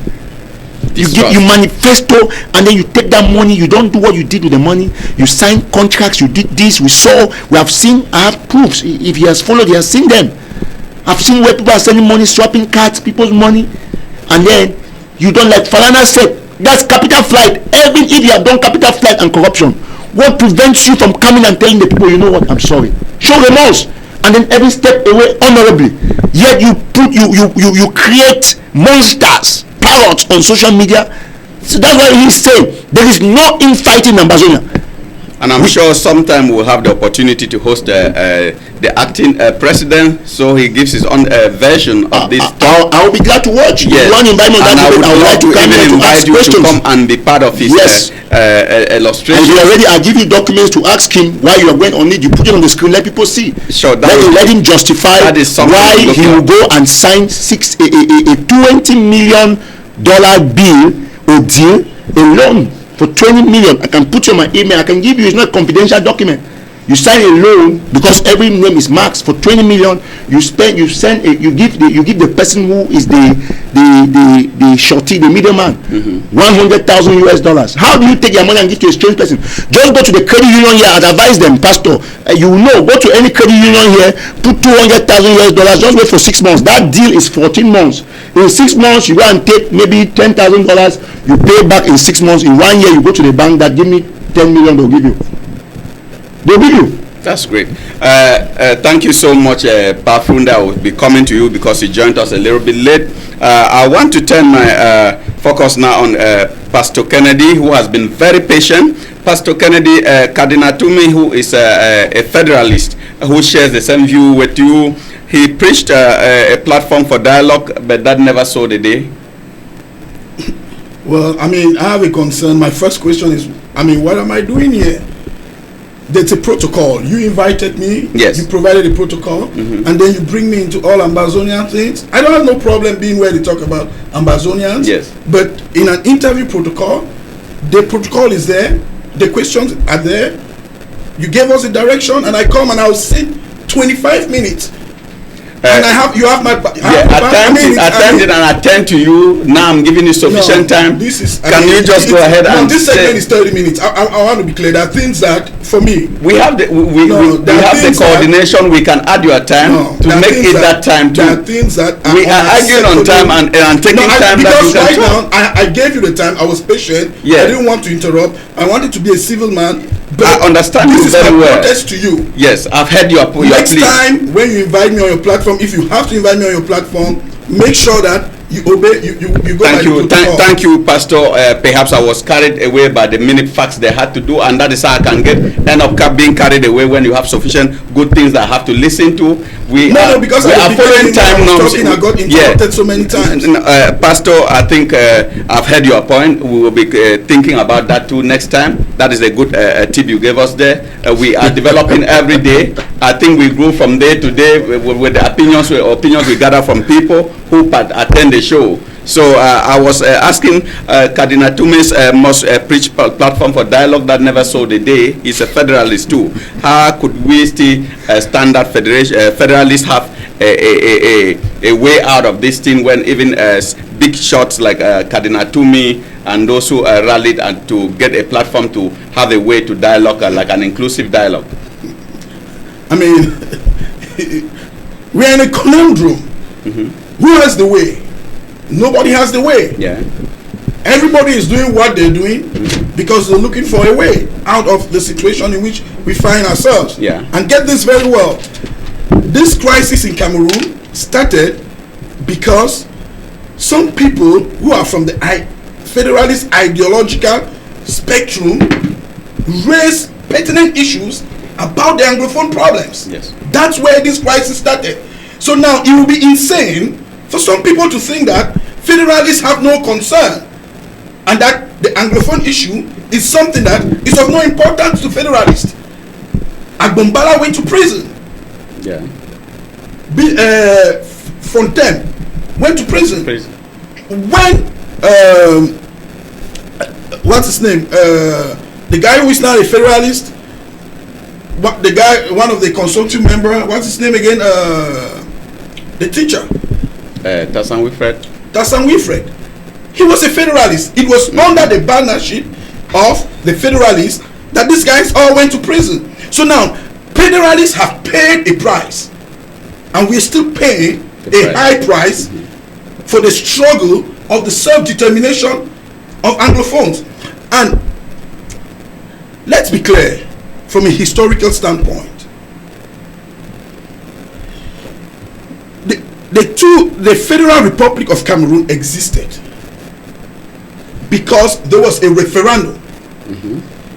Right up to now, if they want to talk about the popular opinion of Anglophone that is consigned until another referendum amongst Anglophone is organized, otherwise we all voted for reunification in 1961. That is the Anglophone opinion. And it's not by accident that we got to the point where Cameroon became a federal republic. It all started, I mean, there was a whole process in place. Sure.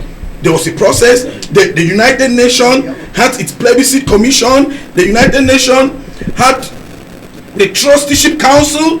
Mechanisms were put in place. By 1959, Foncha had gone to East Cameroon and had met with Cameroonians, and they were working. So it's a deliberate decisions that the Anglophones took. It means the Cameroons under the United Kingdom took for the reunification of the Cameroons. If Aidjo changed everything back in 1972, if Aidjo came and violated what happened in 1961, it doesn't mean that what we did in 1961 was fundamentally wrong. It was never applied. We've never lived to the truth of a federation. It's just like you, I mean, I don't even want to get into the problems of Ambazonia that you took me and you just kind of soaked me into it. But every human society has its challenges. So now, on the grounds of those challenges, we have to look for solutions. We are saying we have to look for solutions and get this point clear. This problem, the Anglophone problem, the problem to solve the problems in schools, I mean the issue to solve the problems in English schools, the legal system, you know, to have back a house of chiefs, to have back total self-determination, it didn't start with Ambazonian. It started in 2006. I mean, it peaked in 2006. It's something that has been existing. Sure. Let me tell you, the plebiscite wasn't a 100% vote to go to the federation. It was 60%, or to be precise, about 62%. So it means even in 1961, about 38% of Cameroonians, of Anglophones were against. So we have always had our brothers who've always been against a federal system. But again, life is more important. And I said earlier, because people should not get this confused. we are saying we as Anglophone Cameroonians, we support education, we want the education of our kids, but in the present situation, it's impracticable. Yeah. We cannot send our children to school if you cannot give us a guarantee for security. That's the position of most federalists. If there's any federalist who does not think like I'm thinking, then they have a problem. We are saying we cannot send our children to school until we have the guarantee that the military is going back to its barrack where they're supposed to be, and the teachers are going back, and we are resolving the issues that we raised. Paul Biya has not resolved the issues that we raised in 2016. The reasons for which Agbombala and Atem went to prison, it's still pending. It hasn't been resolved. So would you think that we would change our opinion? We're still there. Sure. In that situation, understanding from your standpoint, school return is not near sight because security is equally not kind of a guarantee with the status quo. It's like Pafunde has something to chip in before I still go back to Pastor, because he still has a whole lot to bring out here. Yes, Modest, I do have something to chip in as far as the word or the term federalism or federalist, because I'm a little bit confused here as to what Pastor means by the federalist in the Cameroons.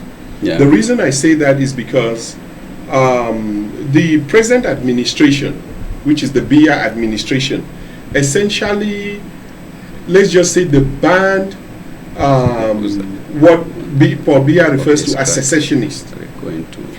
A secessionist, according to Paul Biya, which he is the chief secessionist, based on the February 1984 decree that he signed by seceding La République du Cameroun from the southern Cameroons. And Fonfoji Gojum Dinka had to leave the territory. He was taken to the military tribunal.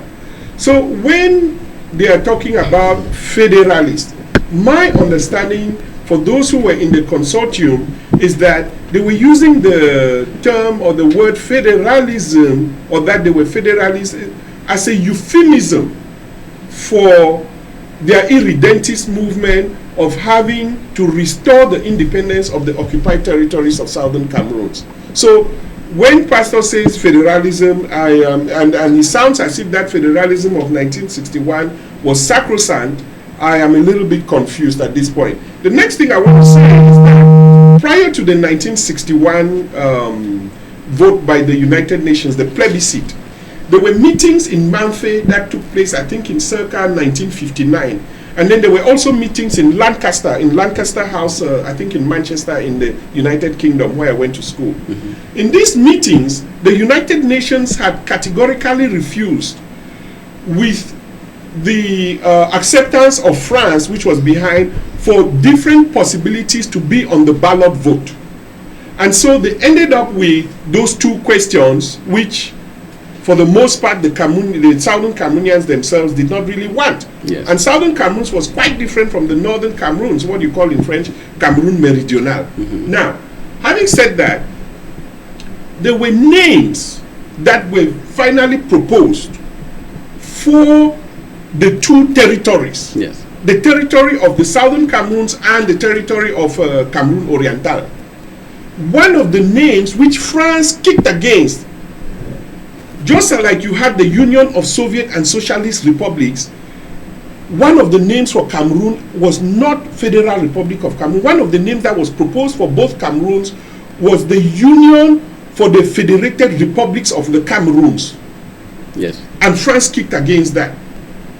So when we talk of federalism, I don't know whether we're talking about the 1961 federalism that was never really implemented, or the federalism as it gives in the United States, where you have gubernatorial elections and local elections throughout the national territory. Or are we talking about federalism where we would have our own prime minister and we would have our seat of parliament with absolutely nothing whatsoever to do with what was used to pass for the former federal capital territory of Yaoundé? So I'm a little bit confused here in terms of the Can I say something very quickly before we go back to Pastor? I just want to okay, just 1 minute because Pastor. No, let him say. Okay. I mean, let him I just say want what to he draw has. Pastor's attention to the fact that I think he has listened to a very some prominent facts in history that are reaching all over that we cannot deny. But I want Pastor to understand that we are in a very serious business that you seem not to understand. But for the sake of the fact Okay, that wait. Let me tell you this. just No, one. I don't want you to keep insulting my intelligence. No. Get this. Let's be civil. Explain what you're explaining and don't prejudge my ability Okay, that's to understand fine. you. So I can I'm not understand refusing. you very well. As I was saying, Yes. that we're in very serious business here, and we, as separatists, we will not condole with anybody who wants to take advantage of the plots that have been spilled to get their agenda set out there. Patterson, who started this whole fight, who is one of the icons. Manchum BBC, you saw the recent protest. Manchum BBC was not sentenced because he said that he was a federalist. He was sentenced because of his. You remember in court, Manchum made a declaration that you can kill everybody, but you will not take away Ambazonian from us. It's there on media. In court, Seseko Ayoktabe declared that it's independence now or resistance forever. Patterson has written, he signed the freedom, what they call the independence protocol from jail. Patterson, who started this fight, even Fontem Niba, who was a federalist, came to America and declared during the Southern Cameroon Liberation Council, the meeting that we had here in the Washington DMV area. He said he's what? An independentist. Wiba, who was a federalist. So you're telling me that Dr. Atem is he's an Ambazonian? Fontaine? Yeah, Dr. Fontaine. Okay. He's an Ambazonian. No, is he an Ambazonian? I spoke English, not Spanish, just now. No, I'm asking, is he an Ambazonian? I never knew that. I still thought he was a federalist. No, he's not. So that's why I said. So he's an Ambazonian now? Of course. Okay, well, according to Eric. No, that is a very good way Pastor expressed it. According to your opinion, no, it's not. And he still says he will still do find check out. for I cannot be blamed for pastors' lack of following up of media events because Fontaine's declaration was public. But anyway, that's fine. Going further. No, why do you have difficulty saying that yes, he's an Ambazonian? He is because I see that. Is he an Ambazonian? Of course. Okay, I just spoke in English. That's good and fine. And I talk also of Wiba, Honorable Wiba, who also declared that he's an independentist recently.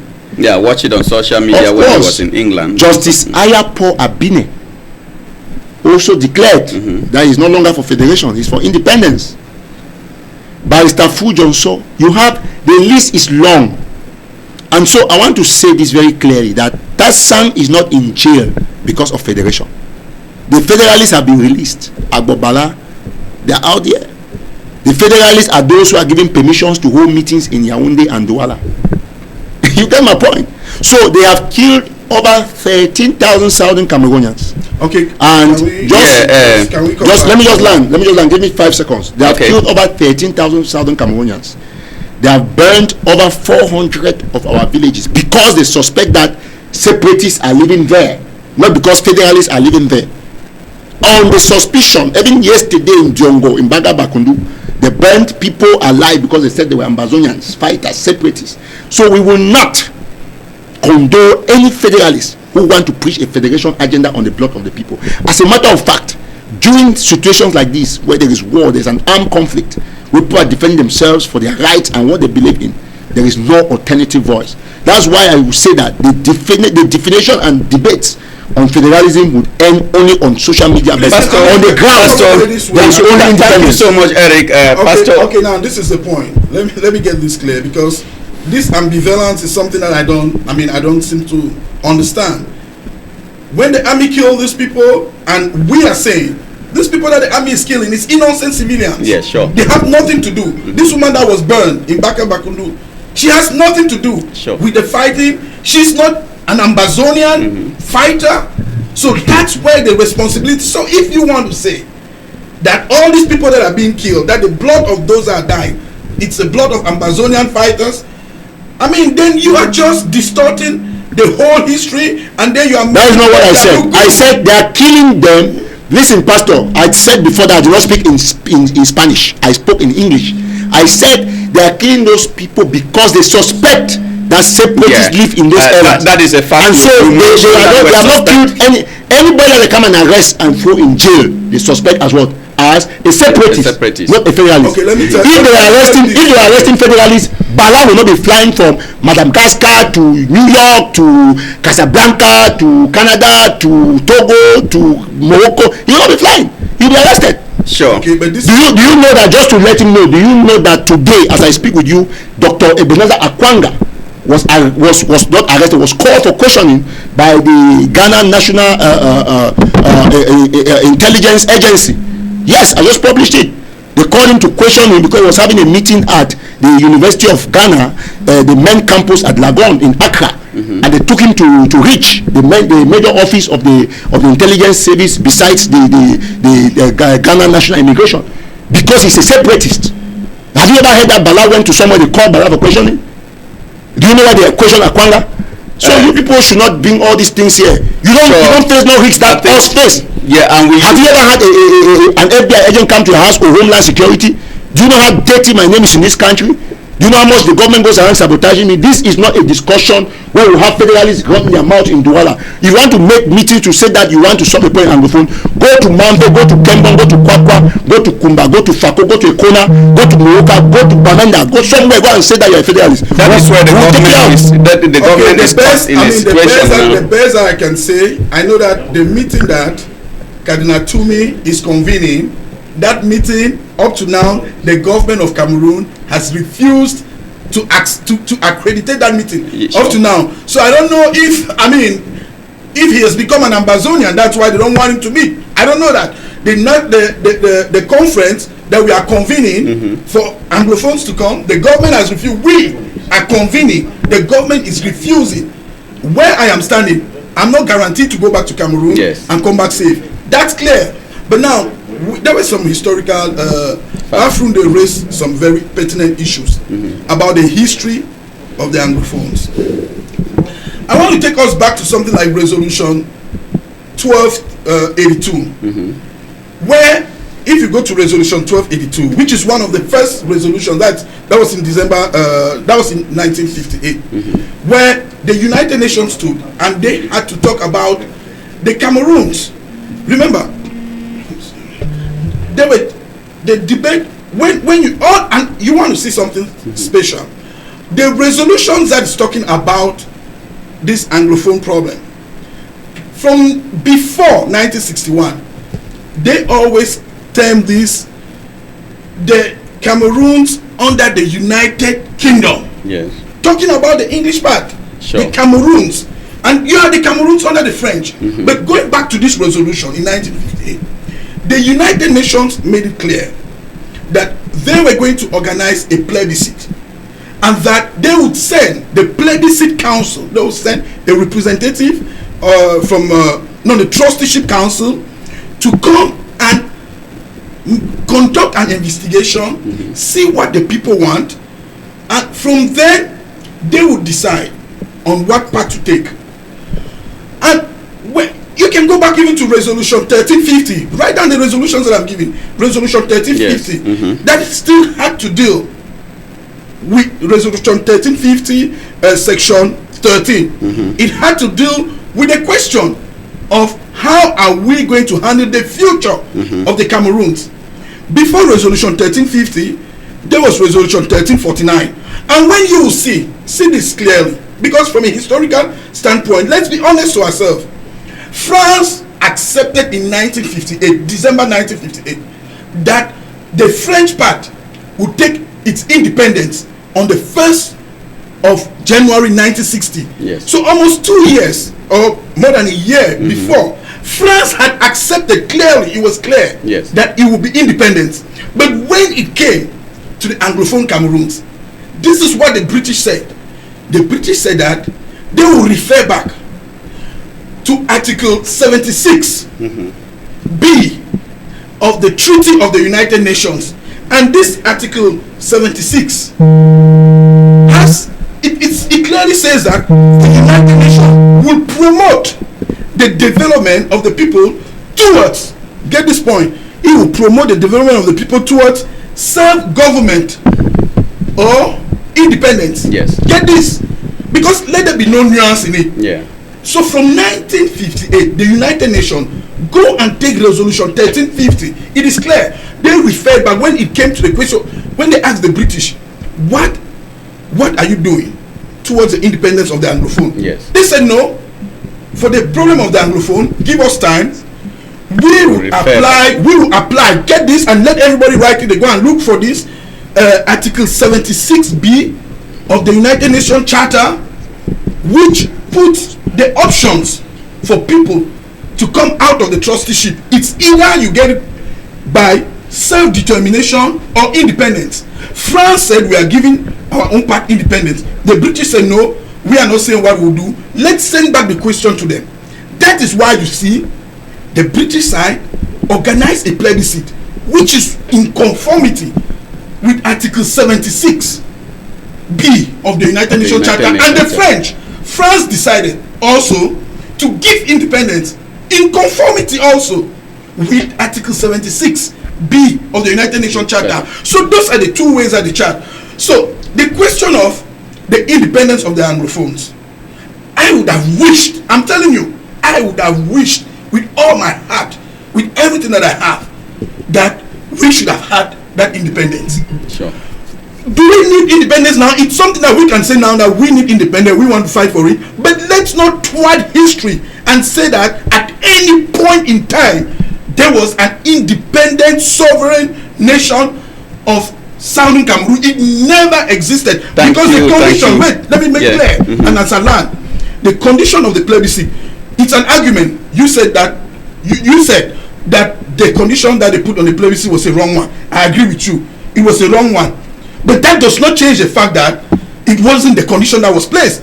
Because they said, do you gain independence by joining La République du Cameroon or by joining Nigeria? That was the question. Meanwhile, for the northern part, this is the question that they put. Because remember, the northern British Cameroon had their plebiscite, I think about 6 months before the southern part. That's what people don't know. The question that they asked the northern people was, and see how the United Nations treat this, because it's an international conspiracy, and we should understand that there is this international conspiracy, and let's behave like intelligent people and say that this is a true history. Because the question that was asked to the northerners was, do you want to gain independence by joining Nigeria when Nigeria becomes independent? Because when they made their plebiscite, Nigeria was not yet independent. Or would you want to gain your independence would you want to decide on this on a later time? Pastor. So it's either you do it now or on a later time. That is great facts you've given there, and I know you're agitating to bring up with a point. Equally Pafunde has so many facts. Right now, televiewers, I know we'll be coming back to these guys. They have sufficient information to entertain us tonight with. We'll be taking on a publicity. We're having a break where we observe some advertisement before we come back to equally feed ourselves with sufficient information on the crisis and equally the independence and in the terms of negotiation right back in 1960 and 61 for the two Cameroons that existed. Stay tuned while we come back to you, dear televiewers. Award of Washington, Award 2019. 15 catégories sont retenues cette année par le comité d'organisation. Si vous êtes acteur dans ces catégories ou alors si vous avez des candidats à proposer dans ces catégories, faites-le dès maintenant au 202 553 78 62. Voici les 15 catégories concernées. Best African Community Group, Best African Driving School, Best African Social Media Personality, Best African Embassy, Best African International Female Artist, Best African Gospel Artist, Best African Home Head Agency, Best African International Male Artist, Best African Supper, Best African Soccer Team, Best African Student, Best African Young Entrepreneur, Best African Restaurant, Best African Cultural Dance Group. Award 2019. Ne ratez pas le rendez-vous samedi 30 novembre 2019. Award of Washington, Award 2019. 15 catégories sont retenues cette année par le comité d'organisation. Si vous êtes acteur dans ces catégories ou alors si vous avez des candidats à proposer dans ces catégories, faites-le dès maintenant au 202 553 78 62. Voici les 15 catégories concernées. Best African Community Group, Best African Driving School, Best African Social Media Personality, Best African Embassy, Best African International Female Artist, Best African Gospel Artist, Best African Home Head Agency, Best African International Male Artist, Best African Sapper, Best African Soccer Team, Best African Student, Best African Young Entrepreneurs, Best African Restaurant, Best African Cultural Dance Group. Aout 2019. Ne ratez pas le rendez-vous samedi 30 novembre 2019. Award of Washington, Aout 2019. 15 catégories sont retenues cette année par le comité d'organisation. Thank you, dear televiewers, for your time. We are here tonight with this show. We have 3 people here in the studio, and we are talking about the Anglophone crisis in Cameroon. Eric Tato, thank you. Eric Tato, thank you one more time. Kenneth Pafunde and Pastor Ejasha, thanks guy for accepting to discuss with us tonight concerning the crisis in northwest and southwest of Cameroon.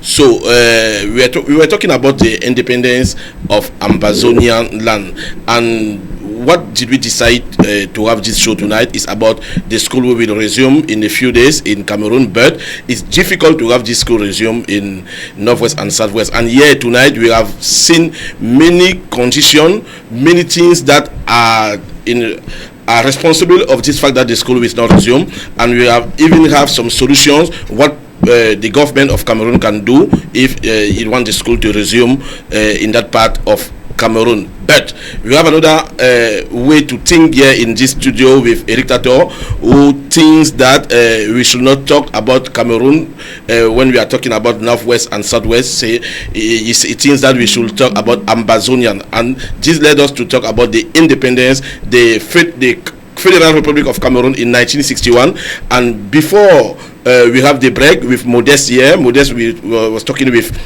Pastor Ejasha concerning the history of this independence, and I realized that Pafunde wasn't happy by the way that Pastor Kennedy was explaining. So Pafunde, what do you think that Pastor Kennedy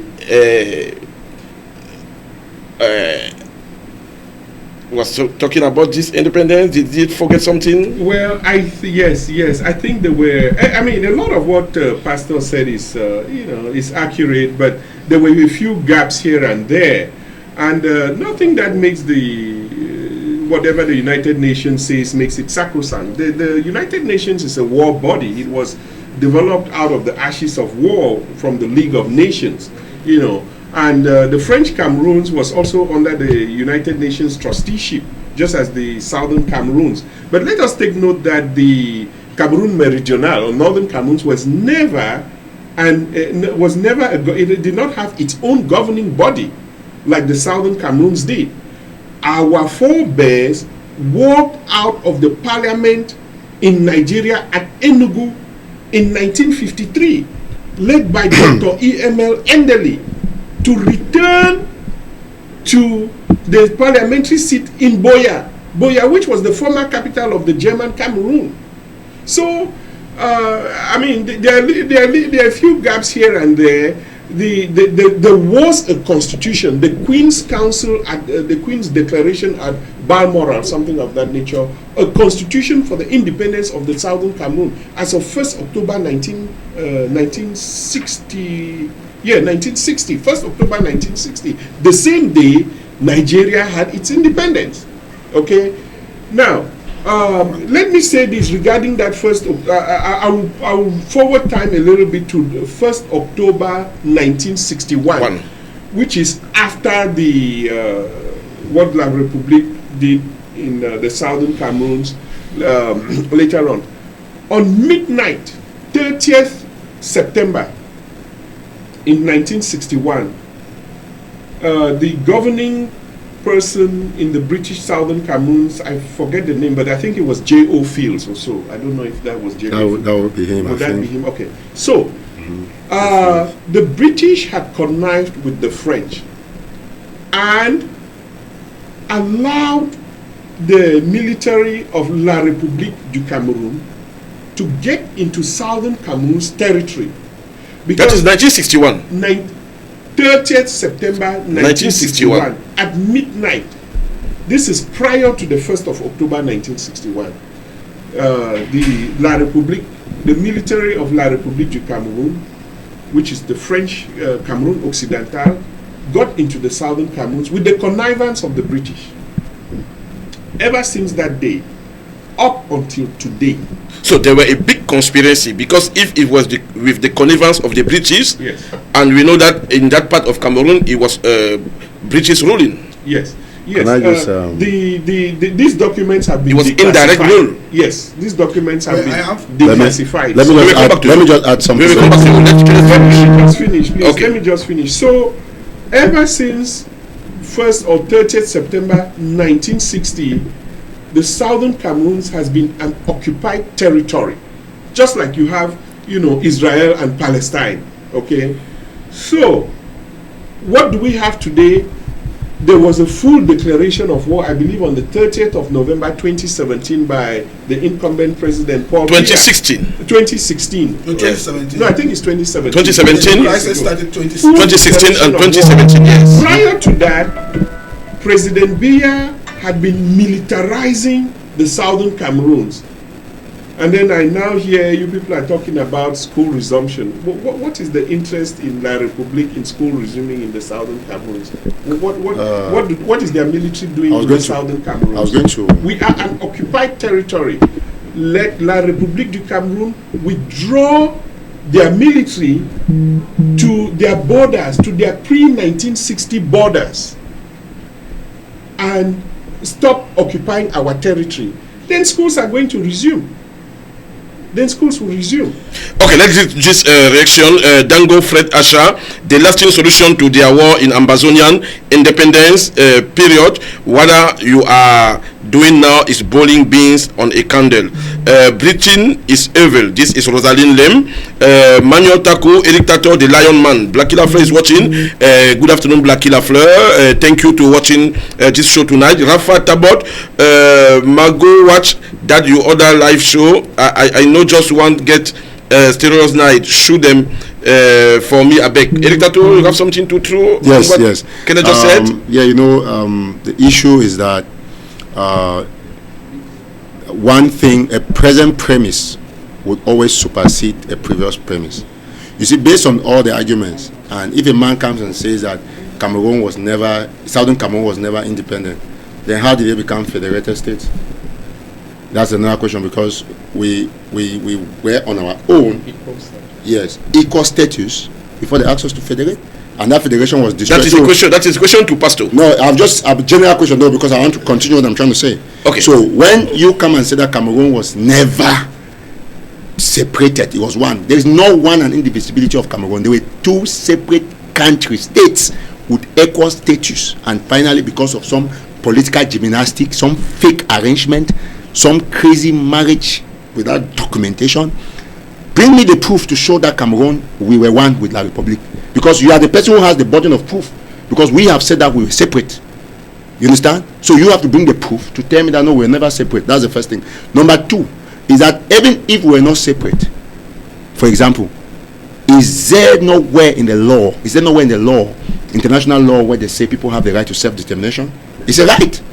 Even in America, there are some states that are threatening to, you know what I'm saying, talking about. Look at what happened between Bougainville and Papua New Guinea. But we have all over the world in many countries. We have in Senegal, we have Casamance.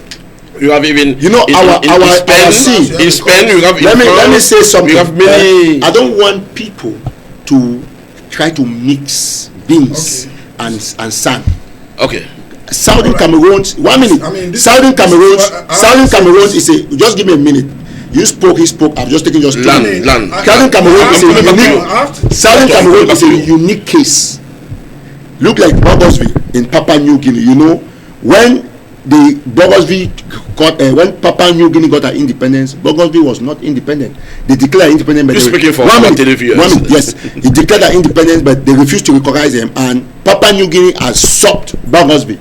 But many years after, Bongosville rose up and said, we don't want this, because they had copper in their area, and they fought for 10 years, and they got a truce when they were declared autonomous state of Bongosville.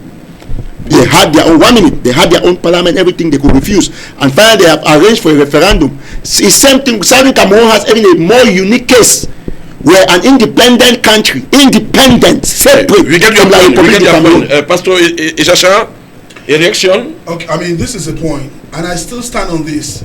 Yes. Can people fight to get the independence? Yes, but don't distort history. Don't fabricate history. This is history. It's sacrosanct. Facts are sacrosanct. Opinion will be different. We can debate on opinion, but this is the thing. There is resolution 1608. Write down the resolution and you go and look what was resolved. Resolution 1608 in 1961. I think that was March 1961. Recognized the plebiscite that was held earlier in February, where the people of Southern Cameroon freely expressed their wish to gain independence by joining La République. That was the term. And now, how did we get to the point where the people decided? Again, as I tell you, facts are there. There is Cameroon before even La République, even what you call La République, was not a country before 1st of January 1961. It was a trusteeship territory. So you cannot, I mean, it defies my imagination that people will call a trusteeship territory a country, a sovereign country, under international documents at the United Nations. And that's why at times the United Nations looks at us and say we're stupid, because they are the alpha and omega of this issue. They were right from the beginning. Wait, let me get this clear. So now, the United Nations, through international instruments, there is what they call a trusteeship council that existed. The trusteeship council, the Cameroons did not belong to France nor Britain. They belong to the United Nations. That's what you have to first of all understand. From the Treaty of Versailles, after the First World War, the League of Nations took over Cameroon. And when the United Nations came, the United Nations took over Cameroon and said to Britain and France, these are trusted. C'est que tutelle, quand on dit je te donne la tutelle, I give you trusteeship. So Cameroon, the two Cameroons were never independent, they were trusteeship. So Britain, the United Nations gave a mandate. The United Nations gave a mandate to Britain and France that this is my two territory. Because I'm the United Nations, I don't have a government, I don't have all instruments. Take these two territories, prepare them towards self-determination, which could come by two means. That's why I send you back to Article 76B of the United Nations Charter, which says the trusteeship will be managed and the people can either gain self-independence or the word that is independence or, it starts with self-determination or independence. So France, and I still repeat, France in 1958 decided that their own part that they have, they will give them independence on the 1st. Britain said in that, I think in 1958, during the plenary session of the United Nations, Britain said that no, for my own people, I would invoke Article 76. I will go back to them because they have to freely express what they want. The United Nations then say, okay, we put a place. Get this, they put a place, a plebiscite commission. So there was a plebiscite commissioner that was appointed in 1958. So you cannot put a plebiscite commissioner to go and organize a plebiscite for people that were already independent. So now that plebiscite, except they will tell me that there was another plebiscite that was organized that nobody knows. But the plebiscite that took place, about 62 or 64% voted that this is a question, and I fully agree with anybody that disputes the conspiracy behind that. Yes, we can say that it was a conspiracy, unfortunately, but the question was, so that point, do you get independence? Wait, no, do you get independence by joining? It's like you have your child. Let me put this in a way that you understand. You have your 18-year-old child. The child said, Papa, I want to go to my own apartment. You tell the child, okay, the only way that I will give you independence, that you go to your own apartment, is that you bring me a 3.9 GPA score or 3.5 GPA upwards. That's the only way that you can get your independence. And the child, when he comes and he gives you the 3.9 GPA to gain his independence by going to his apartment, you cannot say that before he gave you the GPA, he was independent. Okay. So now get this. No. Pastor, let me finish because here there is a point that land. So we cannot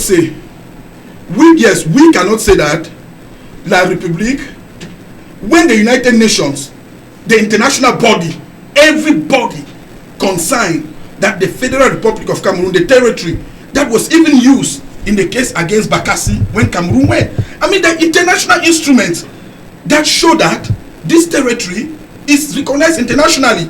So you cannot say that La République encroached on the territory of Southern Cameroon by sending their military because it was their territory. Okay, that's your point of view. Let me read some reactions. Thomas Ekali, a dictator, doesn't know what he's saying. He's distorting the facts. Pastor, go back to the history. Rafa Tabot, Thomas Ekali, what do you know? All AFU, 63 countries voted for the independence of Southern Cameroon as against 23. Is that a distorted history, full pastor? My goodness, a dictator, please restrict yourself to current issues. Resolution 1608 simply confirm Resolution 1352 in 1969. All problems discussed tonight could have been avoided. Colonial powers are responsible for what is going on in Cameroon. This is Professor Wele. We have many reactions here. Many people are reacting. Desmond Elliott. So now we have like only 10 minutes to finish with this show. Let me just 10 minutes. Let me just ask this question for all of you guys. Now that all of you three are agreeing that there were a big conspiracy between what happened in Cameroon in 1958, 1960, 1961. So we can just say that Britain sell his own part of United Nations, that given by United Nations to the France. Yes. Can we say that, Pastor? Yes, because of the Suez Canal. So they had a deal over the Suez Canal. So international conspiracy. So Britain told France that remove your eyes from the Suez Canal. And then that is in Egypt. In Egypt, that's in Egypt. Are you agreeing with that? And then I'll give you preponderance. We get it. Are you agreeing with that, Pafunde? Well, okay. I mean, to a certain extent, yeah, that is that is a historical fact, which is true. And what I would even add on to that to say is that it's strange, but what happened in the southern Cameroons and what took place in Kuwait and Iraq is the opposite. It's the exact opposite, okay? In the sense that the people of Kuwait are Iraqi people. And all the time, they were saying, we want to join back our brothers in mainland Iraq. And Britain refused adamantly, okay? So then the opposite happened, in the southern Cameroons. But now, I mean, this is just to say that what Pastor is saying, if they gave us a third option for real, Pastor, no, I'm supporting what he's saying. Pastor, let me. No, if we had a third option, he has the floor. Everybody would have voted for that third option. He has the floor now. Okay. But here is the thing: if we have to go into the semantics of and accuracy of what happened as far as the plebiscite questions are concerned, the southern Cameroons, when we had no choice whatsoever and our backs on the wall, our forebears voted to join La République du Cameroun and not Nigeria. But let us ask ourselves this, and this is where we continue to say that the United Nations Trusteeship Council, which dissolved itself in 1994, completely botched the decolonization process. Okay? I agree. There was Nigeria and there was La République du Cameroun. When you looked at the laundry list of what Nigeria offered and the laundry list of what La République du Cameroun offered, La République du Cameroun's offer was better. Now, what has happened ever since? First of all, there were certain instruments or documents that had to be ratified in the parliament in Boya, and also ratified in the parliament in East Cameroon, and then those documents submitted to the United Nations. Some sort of a union treaty, and then who's going to take care of the police, the educational system, and so on and so forth. If you go to the United Nations, there's none of those documents exist there. Why? Because nothing was ever done. Thank you. And that is why we, as a people, in any part of the earth, But some leaders of Northwest and Southwest are responsible of that, because the history is not lying. Eric Tato, we're talking about like let me just add something. He was talking about the Suez Canal. The responsibility just 1 minute. You are leaders. I want to say something. He was talking about the Suez Canal. Whatever discussion we have here, one thing is clear, like he said, that there was a conspiracy. That if there were a third option, our people would have voted. That is why you will know that, to tell you that we're an independent country, there are international boundaries demarcating La République. That is the most effective thing. Where is your boundary between you in this studio and your neighbor? It is this wall. So we have international boundaries at the Mongo. That is why the Northwest and Southwest, even T-Bonage made mention of that fact. The Northwest and Southwest will have our boundaries. Cameroon has boundaries with Nigeria in Bakassi. Now Ambazonia, where they went to the left side of the Mongo. Perfect. So you cannot. 1 minute. Let's go forward. Let's go forward. We don't have enough time, because Modest will come back. Modest will come back here for the end of this show, because he just went for a small break. Let me come back with this question. Yes. The responsibility of your. No, I will come back to you. First Eric Tato, then Kenneth, and then you. So the responsibility of your leaders, because at that moment there were some leaders from Northwest and Southwest, and who went in some pact with people of what you call La République. Okay, perfect. You know, the truth is that when our forefathers got into any arrangement with La République to Cameroon, they, as he already explained, they thought of the good intent. If you look at the list, the good faith, look at the list of the offer between Cameroon and Nigeria, we choose Cameroon. But that was not to say that we're going to be, there was no treaty of union like he has said. We choose Cameroon, hoping that the government or the officials in La République du Cameroon would have respected, till date, they would have respected the terms of the union, the fake union, let me put it that way. But what happened? They discarded everything, and they tend to assimilate us. So that's the big problem. That is why today we are at this stage. If the government of Cameroon respected the decision that was taken then, we would not have been here. We will allow us to run our things. Why did they look? Why the Kampawa was in Cameroon? They removed in southern Cameroons. The police force, the credit unions, our farms, everything was eroded. Why is it that we have a seaport in Limbe? We have sea in Limbe. We don't have seaport, but you move to Kribi. We have Mentum Dam. You don't want to develop it. Because everything that was southern Cameroon was gradually being eroded from Ayujo to Probia, and that is why we found ourselves with the complicity of friends. Of course. Okay. Perfectly. Yes. I'm sorry, my man. Look, you have to look at the context of what was happening at that time. Okay, we had Pan-Africanism, which was quite popular. Okay, so it was all the bigger and better. Okay, you had Foncha, who had now gone to Yaoundé or something of that nature to become vice president, because the premiership was not regarded as the same thing as being. I don't want to cut you short, just very quickly. Even the names, there was West Cameroon, two different things. So you had even the unification. It was under the backdrop of at the time you had either Abdel Nasser in Egypt or whoever, and then the Cameroonian exiles from UPC who were in Egypt. And then you had the others who were with Kwame Nkrumah. I don't know whether it was Mahi Matip or whoever over there in Ghana, and also some who were in Algeria. So it was an environment, or the political climate at that time was one of OAU, Organization of African Unities, people getting together, believing in promises and so on and so forth. Whereas we did not know that. I mean, we were being fed.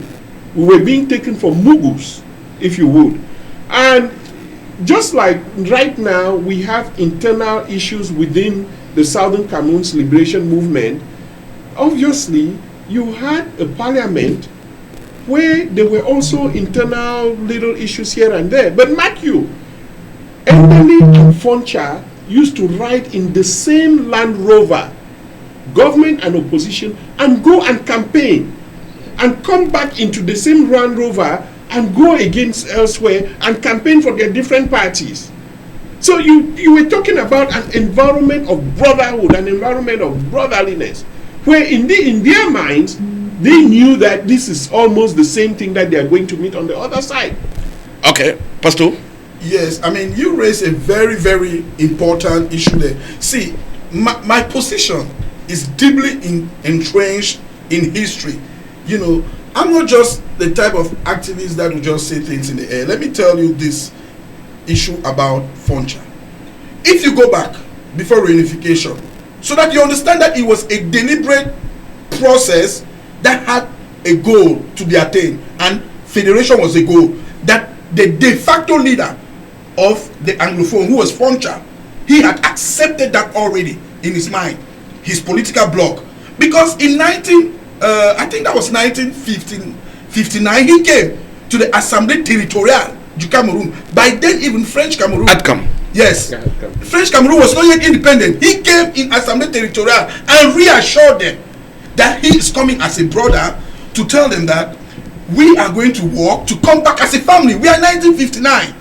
Then, but this is what happened when you talk about the responsibility of our people. When Foncha came and participated, he assisted, he was there during the declaration, the independence of French Cameroon. Ahijo gave him a draft federal constitution. Ahijo gave Foncha the draft constitution, that this is our proposal. Go with your people. Well, let me finish. You get what year? That was in 1960. In 1960, before we even got to 1961. So Ahijo gave him that draft. So what Foncha did, Foncha went and hid the draft from everybody in his delegation. And I'm saying this because I have it from a living person that was at the Fumban conference. And so that is why it explained the delay that occurred in the Fumban conference, because when they went, now they asked the Anglophones, the Foncha, that where is your counter offer? They all were like deer in front of a headlight. The other members of the delegation. That's when Ahijo's delegation said, no, we already gave you guys our own offer, that you guys go and study it and bring your proposal. Everybody said, where did you give it? He said he gave to Foncha. Foncha now was embarrassed. They gave now the Anglophone at Fumba. They gave them that paper, said that, okay, go. I think they gave them 1 more extra day. But how could they come out with a counter offer in 1 extra day? Meanwhile, remember, Ahijo prepared his with expertise from France. Britain did not help the British Cameroonians to prepare their counter offer. So that is how we got into this marriage with the cupidity of our own people. Good job. So we will continue with this debate another time. Or now we will take a small break. So after this break, Modest will come back here for the end of the show. Thanks televiewers, thanks Eric Tato, thanks Pafrunde, thanks Pastor Kennedy. A small break with our commercial page.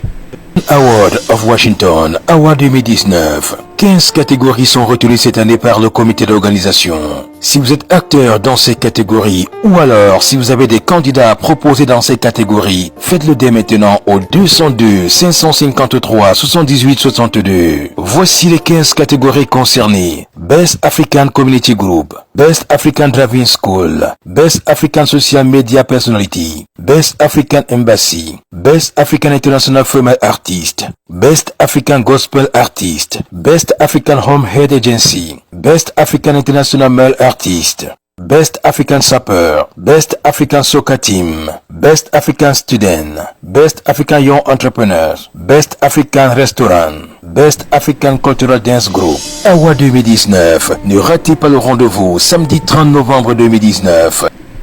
Thank you, televiewers. I want to take this opportunity to thank my guest, Eric Tato, who abandoned a whole lot to do and came over here to be part of this platform talk. I thank Pa Funde, who has always been here and contributing enormously to the success of this platform.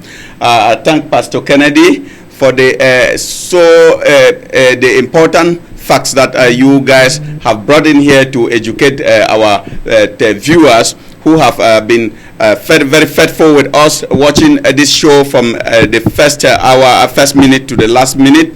I think our televiewers have been very entertained because we had rich information from three gentlemen who came here with a lot of to offer, and they really put out everything without relenting any effort. Thanks so much for your time, and I thank televiewers for connecting, and we give you an appointment come next Friday where we'll be sharing the flyer that will be giving information on the next guest that we'll be having here. Stay connected all the time. Media 2 Africa will always give you the best. I have been your humble presenter, Modest Mbumwe, and co-host was Honore. Bye-bye.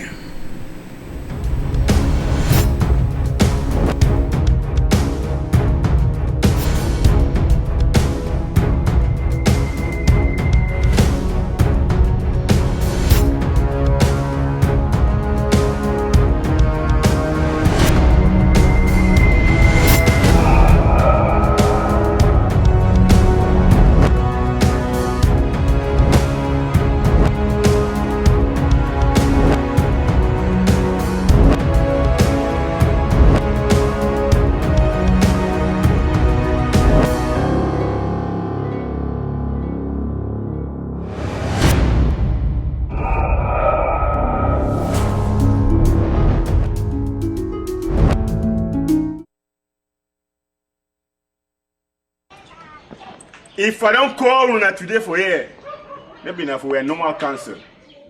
Now for this problem where they worry with for this village. Water no day, road no day. Now see what you will pick in the carry. I get proposal. Go ahead. We lead the Paris. Now man way, if you cry, all man go ye. Even government go ye, and all NGO they go ye. Okay, I will go for him. We are behind you.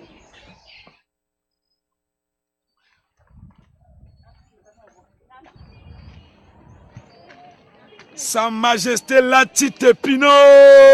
You know the waka Willie. A bat.